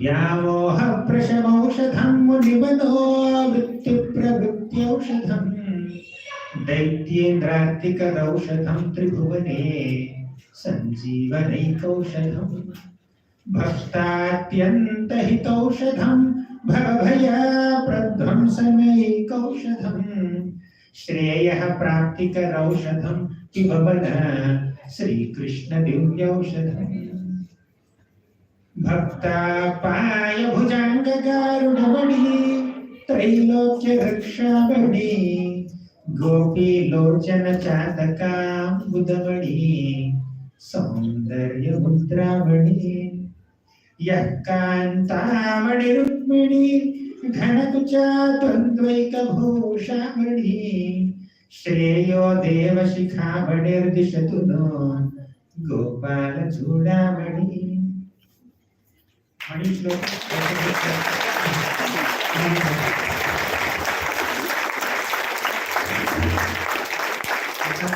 I think it's a very good moment to conclude the class. But not as a question. The one my throat is gone. I must have spoken until 5-6 hours today. Tomorrow also 6-7 hours I have. Hare Krishna Prabhuji. I have a question. Indraprastha king was cursed by a Brahmana in his present life, but later he was born as an elephant. Then Indraprastha king was a very good devotee of Lord Krishna at that time. Indrajumna, sorry. So why wasn't he rescued by Lord Krishna at that time? Very good question. So sometimes you see genuine devotees are also cursed or they face some kind of troubles in life, why can't Krishna protect? You said about Indradyumna Maharaj being cursed to become an elephant. We had another example of Chitraketu Maharaj who commented on Shiva, small comment, okay? He was cursed to become a demon.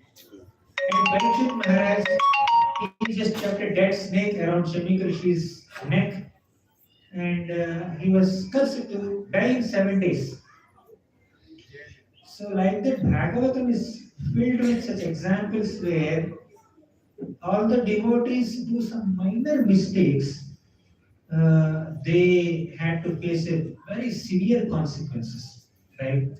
So this is because of two reasons.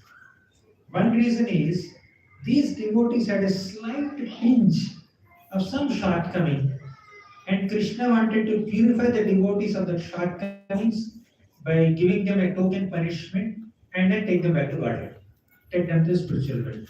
The example is Chitraketu Maharaj. He's a great devotee, no doubt. He had a slight tinge of pride. So Krishna wanted to purify him of that pride and take him back to Godhead, right? Take him to the spiritual world. But sometimes devotees may not have that pride, may not have any shortcomings or anarthas, or they may not have done any aparadhas, but still they may face some consequences, right? So sometimes the mistake is small, they are cursed. This is to show another quality of a devotee, that is the tolerance of a devotee. Devotees are very tolerant, and devotees' faith in Krishna is never slackened in spite of encountering some kind of difficulties in life. Although I encounter some difficulties, some distresses, some curses, or some unexpected calamities in life, those calamities will not shake my faith, shake devotees' faith, right? So to prove how faithful a devotee is, Krishna arranges some kind of difficulties in the lives of devotees and allows them to undergo some difficulties. In the case of advanced devotees, practicing devotees, they face difficulties for their purification. But pure devotees also face difficulties not for purification, for their glorification. Right? So they are glorified, their patience is glorified, their dedication is glorified, their commitment is glorified. See, although so many difficulties these devotees are facing, still they are continuing to serve Krishna, worship Krishna, their faith is not slackened, and on top of it, Kunti Maharani is asked, I want more difficulties, more difficulties. Okay? So, when there is difficulty, it can act as an impetus to intensify our remembrance of Krishna. That's why difficulties are there. And also, whether it is a difficult situation or a happy moment, pure devotees always experience the love of Krishna.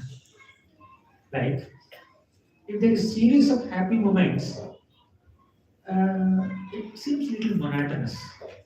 There's some happy moment, there's some distressful moment, it's more exciting, more relishable. You want an example? Simple example I'll give you. You ate one gulab jamun, then one Mysore pak, then little chakkar pongal, then Tirupati laddu, then som papdi from Giriraj, then some rasgulla, then after eating 6 sweets, half dozen sweets, I'll give you one rasmalai. Will you be able to relish it? No. Now you eat mirchi bhaji. Or something else like that. Okay. So there should be some change of flavor, right? Okay. So now after eating 6 sweets, if I eat 7 sweets, I can't relish the taste of the 7th sweet.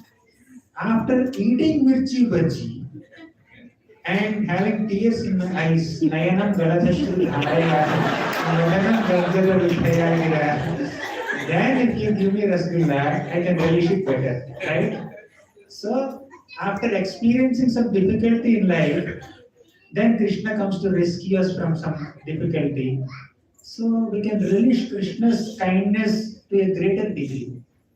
The Lord keeps Mother Earth in some difficulties. Demoniac kings overburden Mother Earth. Then the Lord comes as an avatar to relieve her. Special, exciting flavor. Love is experienced in a different flavor. So love is experienced by separation and meeting. Right? There is joy of meeting. There is pain of separation. Both are needed to relish love. After a period of separation, suddenly someone comes to meet you, your beloved personality. Then naturally you will rejoice that meeting more. Right? So that's why some gaps, some difficulties, they are all acting as impetus to enhance our love and experience and taste and relish that love better. Makes sense? Maybe?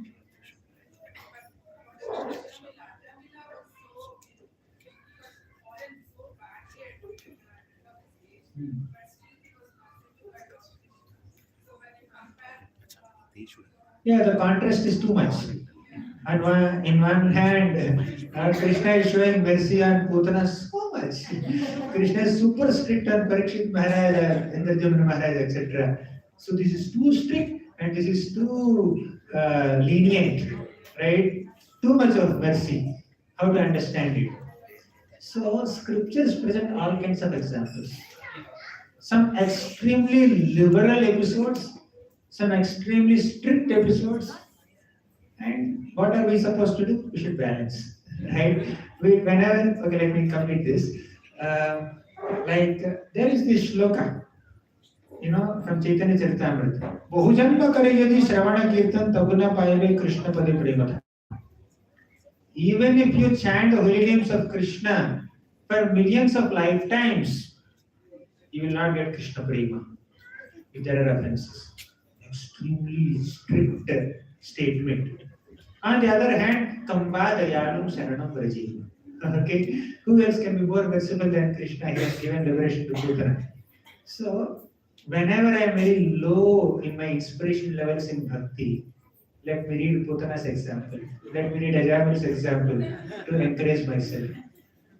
Whenever I am getting lax, okay, like sometimes you see somebody is very discouraged, somebody is very disappointed, I have done this mistake, I am falling, so like this and that. Don't worry, Krishna is merciful to Putana also. You are not like Putana.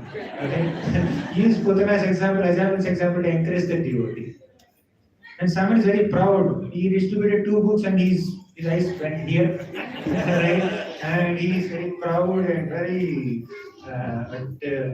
overconfident. Then you tell him, Prabhu, Bahujanma kare yadi Shravana Kirtan. Tabuna payave Krishna pade premata.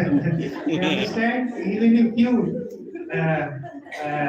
if you chant and hear for thousands of lifetimes, if there are offenses, there is pride, there is envy, you will not attain Krishna. Right? So scriptures present all kinds of examples. Liberal examples, strict examples, balanced examples, so that our needs as sadhakas are catered to. As sadhakas, we are sometimes too much in depression, sometimes too overconfident. So to balance us, we have multiple examples, but we should be mature enough to know which example to apply there. Right? Somebody is already overconfident. On top of it, you tell Putana's example, 11th example, he will leave feedback only. He will say, I will go at deathbed and then chant Narayana. You remind me. Okay? And if someone is already so depressed and very discouraged, and you tell him that example of Indradyumna Maharaj and all, he will just bury himself. Okay? So, you need to understand when to use what. Sometimes the mother may hug the child, and the child is very loving and disciplined. Sometimes the mother may become strict with the child. Mother's nature is not contradictory. Mother's nature is in tune with the needs of the child, with the mood of the child. When the child is naughty, mother has to become strict. And when the child is very disciplined and sweet, mother is loving.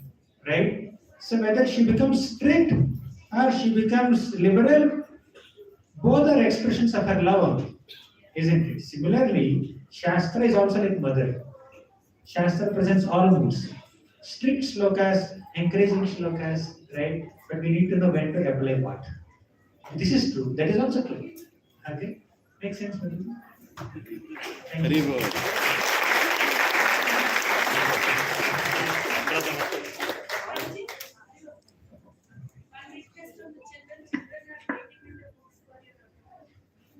sure. Yeah. We'll do it. I have one question. Ritvik Prabhuji took the example of Draupadi in Mahabharata. But in Kali Yuga, Ramadasu, he begged for, like, when he was put in jail, he was tortured, he begged Krishna for so long. Then why didn't he come immediately? That's what I said, right? We can't expect the Lord to reciprocate with our devotion in a very stereotyped way. The Lord may immediately come to rescue. The Lord may come after some delay. The Lord may allow the devotee to undergo some little trouble, some trauma, so that more kirtans come out. More prayers come out.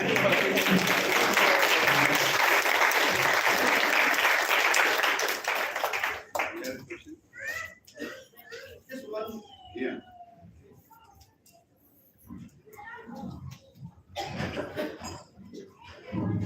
It's not about a question, Prabhuji.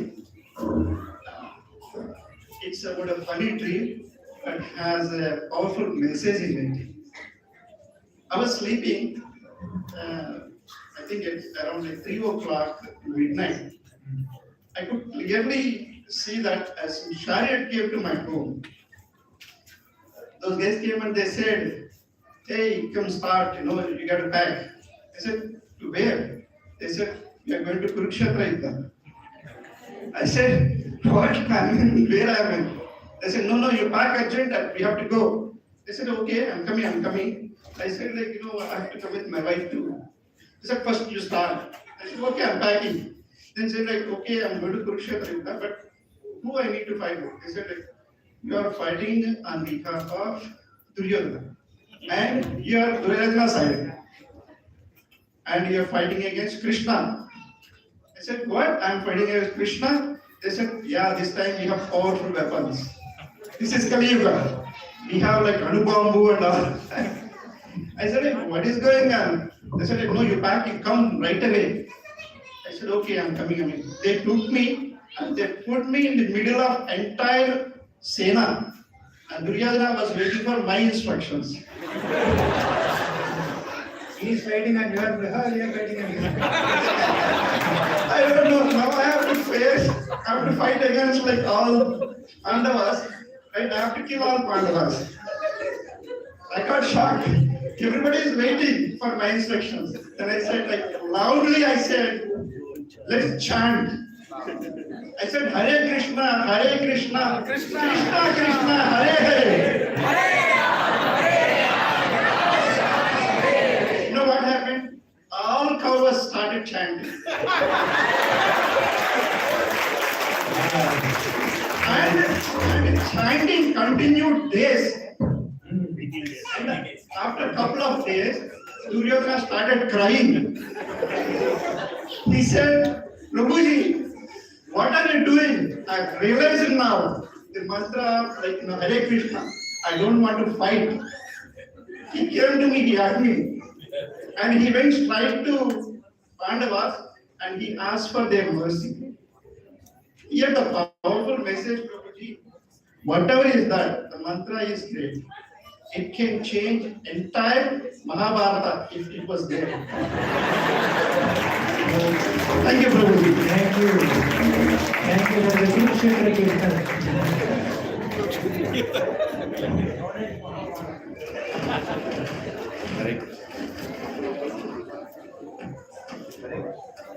Hare Krishna.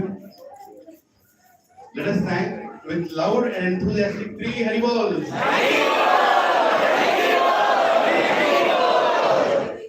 We often Hare Krishna.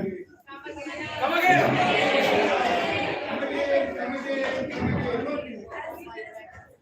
Hare Krishna, it is better.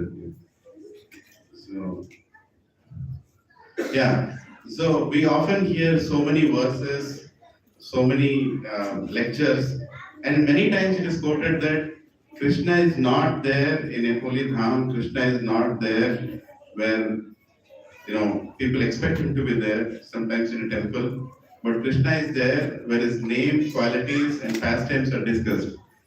And how many of you truly felt the presence of Krishna while Prabhuji was reciting those leelas? That's the effect of Bhagavatam. That's the effect of a sincere, effort that Prabhuji has put to explain us. Very grateful to you, Prabhuji. And Prabhuji loves Bhagavatam so much that he has further and further explained for us, facilitated us to read it properly. That's the whole point. Read it properly. Read Bhagavatam with the help of, these extended books that are Shubhodinis, which are there and which are appreciated by many in ISKCON. And Prabhuji's contribution in the form of making this series of Shubhodinis is unparalleled, and we should thank Prabhuji and be grateful for such a great contribution to ISKCON with 3 loud Haribols.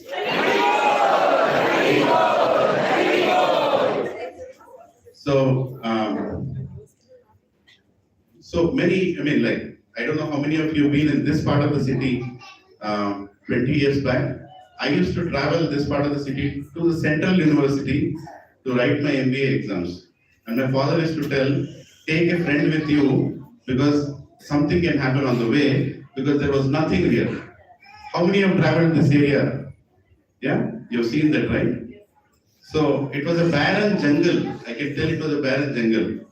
From a barren jungle, it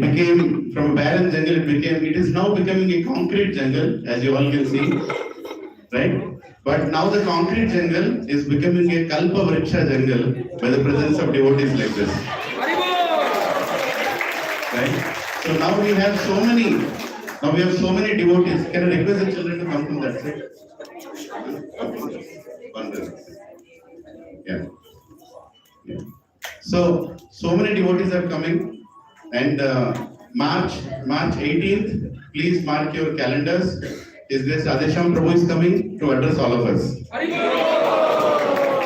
And my humble request is, wherever you are going to satsangs, whichever satsang you are attending, please attend those satsangs. Right? Because that will give you the empowerment to get this kind of association. Right? Please, once Radhesham Prabhu asked me this question, he is not here.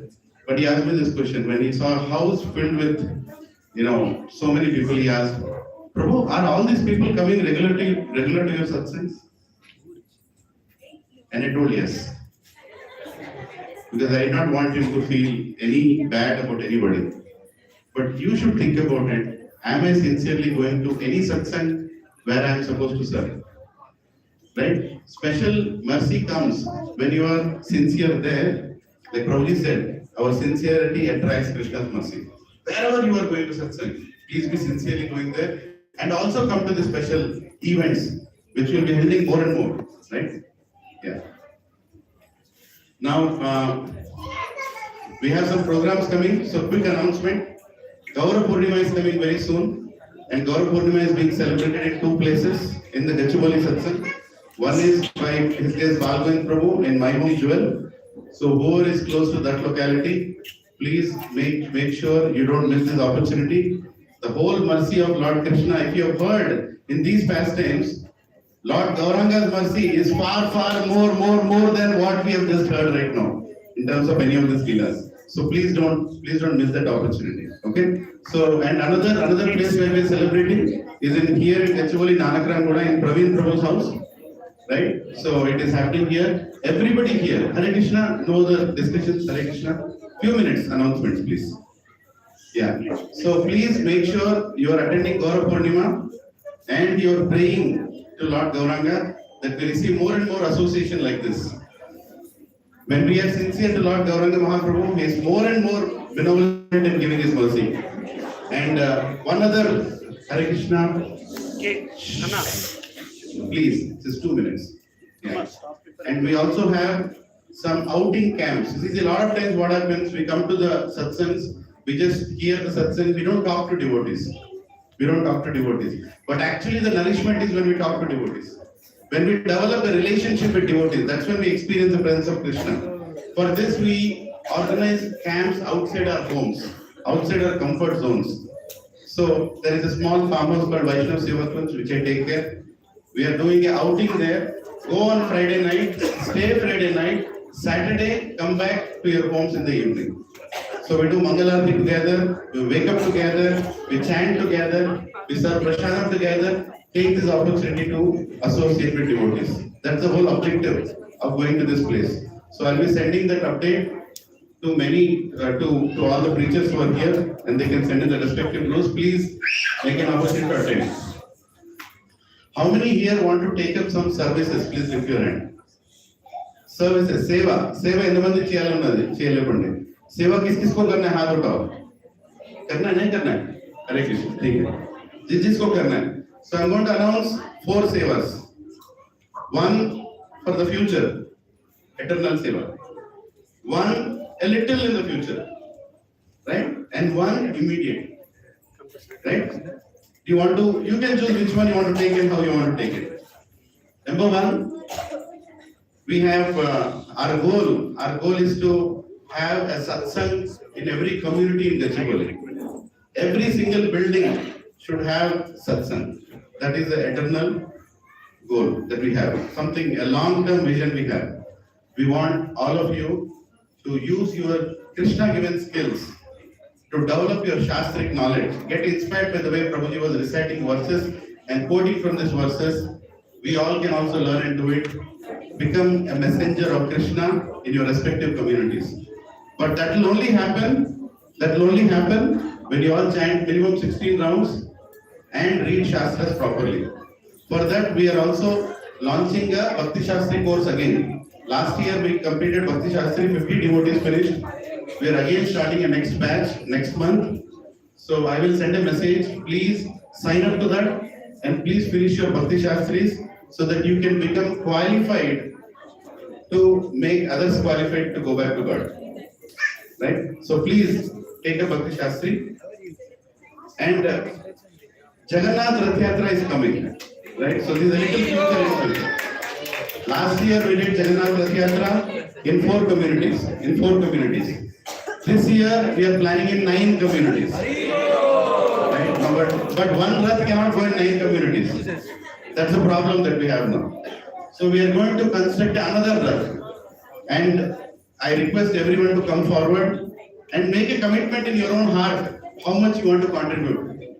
For Lord's Rath, how many get an opportunity to make a vehicle for the Supreme Lord to go out, right? So please commit in your heart. When the announcement comes, pour it out, right? Wherever you want. We will let you know how to pay, where to pay. But another Rath is needed because we are going to do in 9 communities. So that's another service. So immediate service that you can do now. Can you go to that slide, Prabhu? This is a YouTube channel, Sajjana Toshini. This is a YouTube channel. And Bhagavad Prabhu runs this channel. Now, you can help a preacher. You can help a preacher by making this channel become go live. We are using technology here. Right? We are using technology here. The moment the number of subscribers of this channel cross 1,000, you can go live on YouTube. And when you can go live on YouTube, you can easily record your satsangs and your preaching events and etc. So how many want to help this happen to this channel? Please lift your hand. So with the same hand, go to your mobile. Right now, go to YouTube and I want all of you to press the subscribe so that you cross 1,000 and make sure you target to finish it off in the next 2 days. In the next 2 days, Hare Krishna, are you all hearing? Agle 2 dinon mein, this channel should cross 1,000. If it happens, it will be very useful for a preacher to do his service. So please do this. This is a great service. You're not losing a single penny in this. But you're enabling somebody to serve easily. Right? If it has gone to 800, go tell your neighbor, do me a favor, press subscribe. Can you do that? Yes. Can you make it happen? Yes. Together, can you make it happen? Yes. Monday morning, it should be 1,000. Hoga nahi hoga? Hoga. It's your collective responsibility. Don't look on Sunday night and say, Mera kaam ho gaya. Your work is not over until it is 1,000. Okay? Hare Krishna. So one final announcement. Prabhuji here likes Bhagavatam. The greatest gift that we can give to Prabhuji is read Bhagavatam. Hare Krishna. Read Bhagavatam. I know most of you have Bhagavatam, but read Bhagavatam. And another important thing that we have to do is distribute Bhagavatam. Last year, we together 309 Bhagavatams we have distributed as a satsang. But that's okay, no claps. No need. This year our target is 500. 500 Bhagavatams. I can see at least 250 people sitting here. Right? Can I assume that 250 Bhagavatams are done? 2 each. One Bhagavatam set? 2 each. Individually. If you already have it, donate it to somebody who needs it.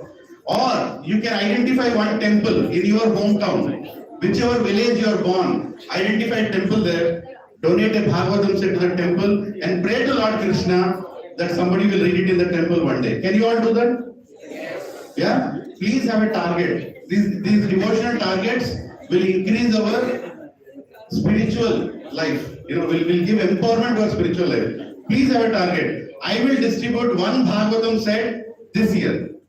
In 2023, I will distribute one Bhagavatam set. Each one of you. Yamaga chestara, okka Bhagavatam set. Me urlaina, a temple laina, ekkadaina sare. You have to give one Bhagavatam set. And if you do that, so far more than 250 temples in and around Hyderabad have Bhagavatam sets.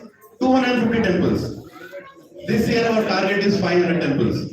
We want all the temples to be flooded by Bhagavatam sets. So one day Bhagavatam, this kind of lectures are happening in every single temple. Don't you want this to happen? Yes? Don't you want Prabhuji to come again and again? Yes? So here is our target. Let us finish this and then I'm going to tell Prabhuji, we have done our part. You have to come and give us a Bhagavad Sapta. Right? I'm going to request this to Prabhuji. Prabhuji, we will distribute 500 Bhagavatam sets. And that will make us qualified to call Prabhuji. Otherwise, don't ask for it. Don't ask for it. Okay? Hare Krishna. So without any more delay, I would request Jagadish Prabhu to please come here once. Please, Prabhu. Here is a very, very nice, simple devotee. He is coming here. Please, Prabhu, please come here. So Jagadish Prabhu is doing service in very, very remote areas in and around Andhra Pradesh and Orissa. So Prabhu would like to show a few slides and say a few words. Yeah. Quick. Hare Krishna, Prabhuji and Matajis. So sit down, guys. So most of you heard of all the Bhagavad Gita distribution we've been doing last 2-3 years in Andhra and Orissa border. That's all happening with the help of my friend Jagadish. So Jagadish and me, friends from our school time, classmates. So Jagadish, he's dedicated his life for service of human cause. He did not marry, he left his every property for benefiting physically handicapped people. He has, with his own money, there are about 70,000 beneficiaries today that are walking on the roads because of his efforts. So that's his service. 70,000 is not an ordinary number. All this is being done in the name of Gurudeva Charitable Trust. His own property he put in for this service.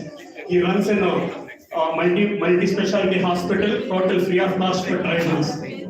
So along with him, we did some activities. I thought I'll just display because he happens to be here today. So this is some of his services that he's doing at his place in Kottavalsa. All that you have to do is, so if a person needs help, he will take care of his tickets, he'll make sure he's comfortable, stay there. He's got big, like our Vaishnu Seva, he has an ashram, he has a Goshala, hospital, everything attached into the same campus in a small village called Mangalpalam near Kottavalsa in Vizianagaram district. These some of his pictures. You name the dignitary that visited the place. Chennai Swami, Chief Justice of India, the commissioners of police commissioners, IAS officers, all these people have visited. Venkaiah visited this place as vice president, basically, just supporting the cause that Jagadish is doing. So these are some of the pictures. This is the hospital. The Bhagavad Gita books we distributed in Andhra and Odisha. This is a place where it is. I'm going a little fast because of the interest of time, basically. So every year, like for the last 2 years, we took like a van of books basically, went out and distribute to the people basically. So this is in one small tribal villages. You would not believe how dedicated these people in the villages are. And some of them came to know that we are going to come and distribute books. We were supposed to be there in the village at 10 o'clock, and we reached there at 2 o'clock and 3 o'clock. And then the village Sarpanch would say, sir, these are the people who have identified for giving Bhagavad Gita books. And then we realized these people have been fasting the whole day to receive the book that day. So we don't have that. We don't have that. So these are again some of the pictures that I'm sharing here. That we distributed in the remote villages of Andhra and Orissa basically. So when we went, we suddenly saw one place in Orissa. That's the poster that is there. And we asked them, what is that you are talking, what is that the poster say? It says, Hare Krishna Bhajana Mandali. So that's Chaitanya Mahaprabhu picture is there everywhere that we went in there. We were never imagining that it will be there basically. So these are again some of the pictures that we took help of locals and then we distributed. This is a local MLA there. Again, most of these things were done in the month of, you see Chaitanya Mahaprabhu, Radha Krishna pictures, and Jagannath picture, and they just simply, these are the small villages, they worship this and they just worship Tulsi Mata. Everywhere we went, we saw these places basically. I thought we'll share this. So this is this year's distribution we did in last December. So these are the books basically, like thousand of each basically went into these distributions. Telugu and Oriya basically. Yeah, this is again another place. I'm just going fast. Different places we will be distributing. Okay, this is a small old memory picture I thought I'll add it here. Thank you. We have a small moment for Jagadish. Want to give it? Hare Krishna, for a small moment to Prabhuji from your hands for all the services doing.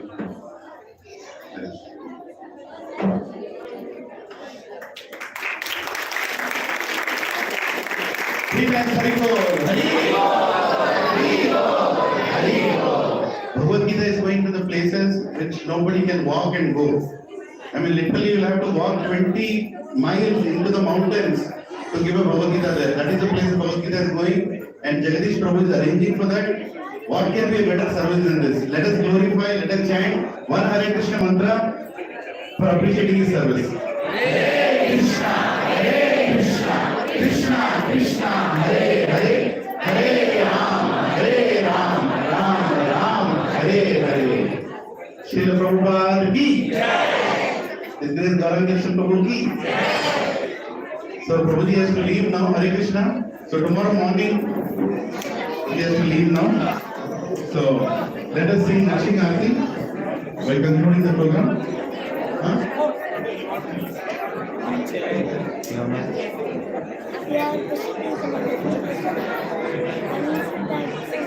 Namaste Narasimhaya.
Adbhuta Singha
Gauranga, Panchakalpatarubhyascha, Kripasindhobhya eva cha, Patitanam Pavanebhyo, Vaishnavebhyo, Namo Namaha. Ananta Koti Vaishnavavrinda ki. Very good. So there are a lot of books here. Make sure all of them are gone before you leave. Please purchase them or give them to someone. And there was one important announcement about the school. School that is Hare Krishna, but last please. Because of lack of time, we could not do what we planned. There are some pamphlets kept here about a school called Shloka. It's a devotee-run school, and they teach devotional service to children. It's in Gachibowli, in Algapuri, and they are also in Okapet. So there are some pamphlets there. Please go forward and take them and help people get connected to Krishna through the school. There was actually a presentation planned here, but since everybody is just something can send in the group. Sorry. Hare Krishna. And Hare Krishna, if anybody wants to contribute to today's program, Prashadam, you can meet Subhara Prabhu, who is here. You can give whatever little you can. Nothing mandatory, you don't have to do. But if you want to, here is the venue, you can give. Hare Krishna. Please everybody go and have Prashadam. It's waiting for you. Hare Krishna. Hare Krishna.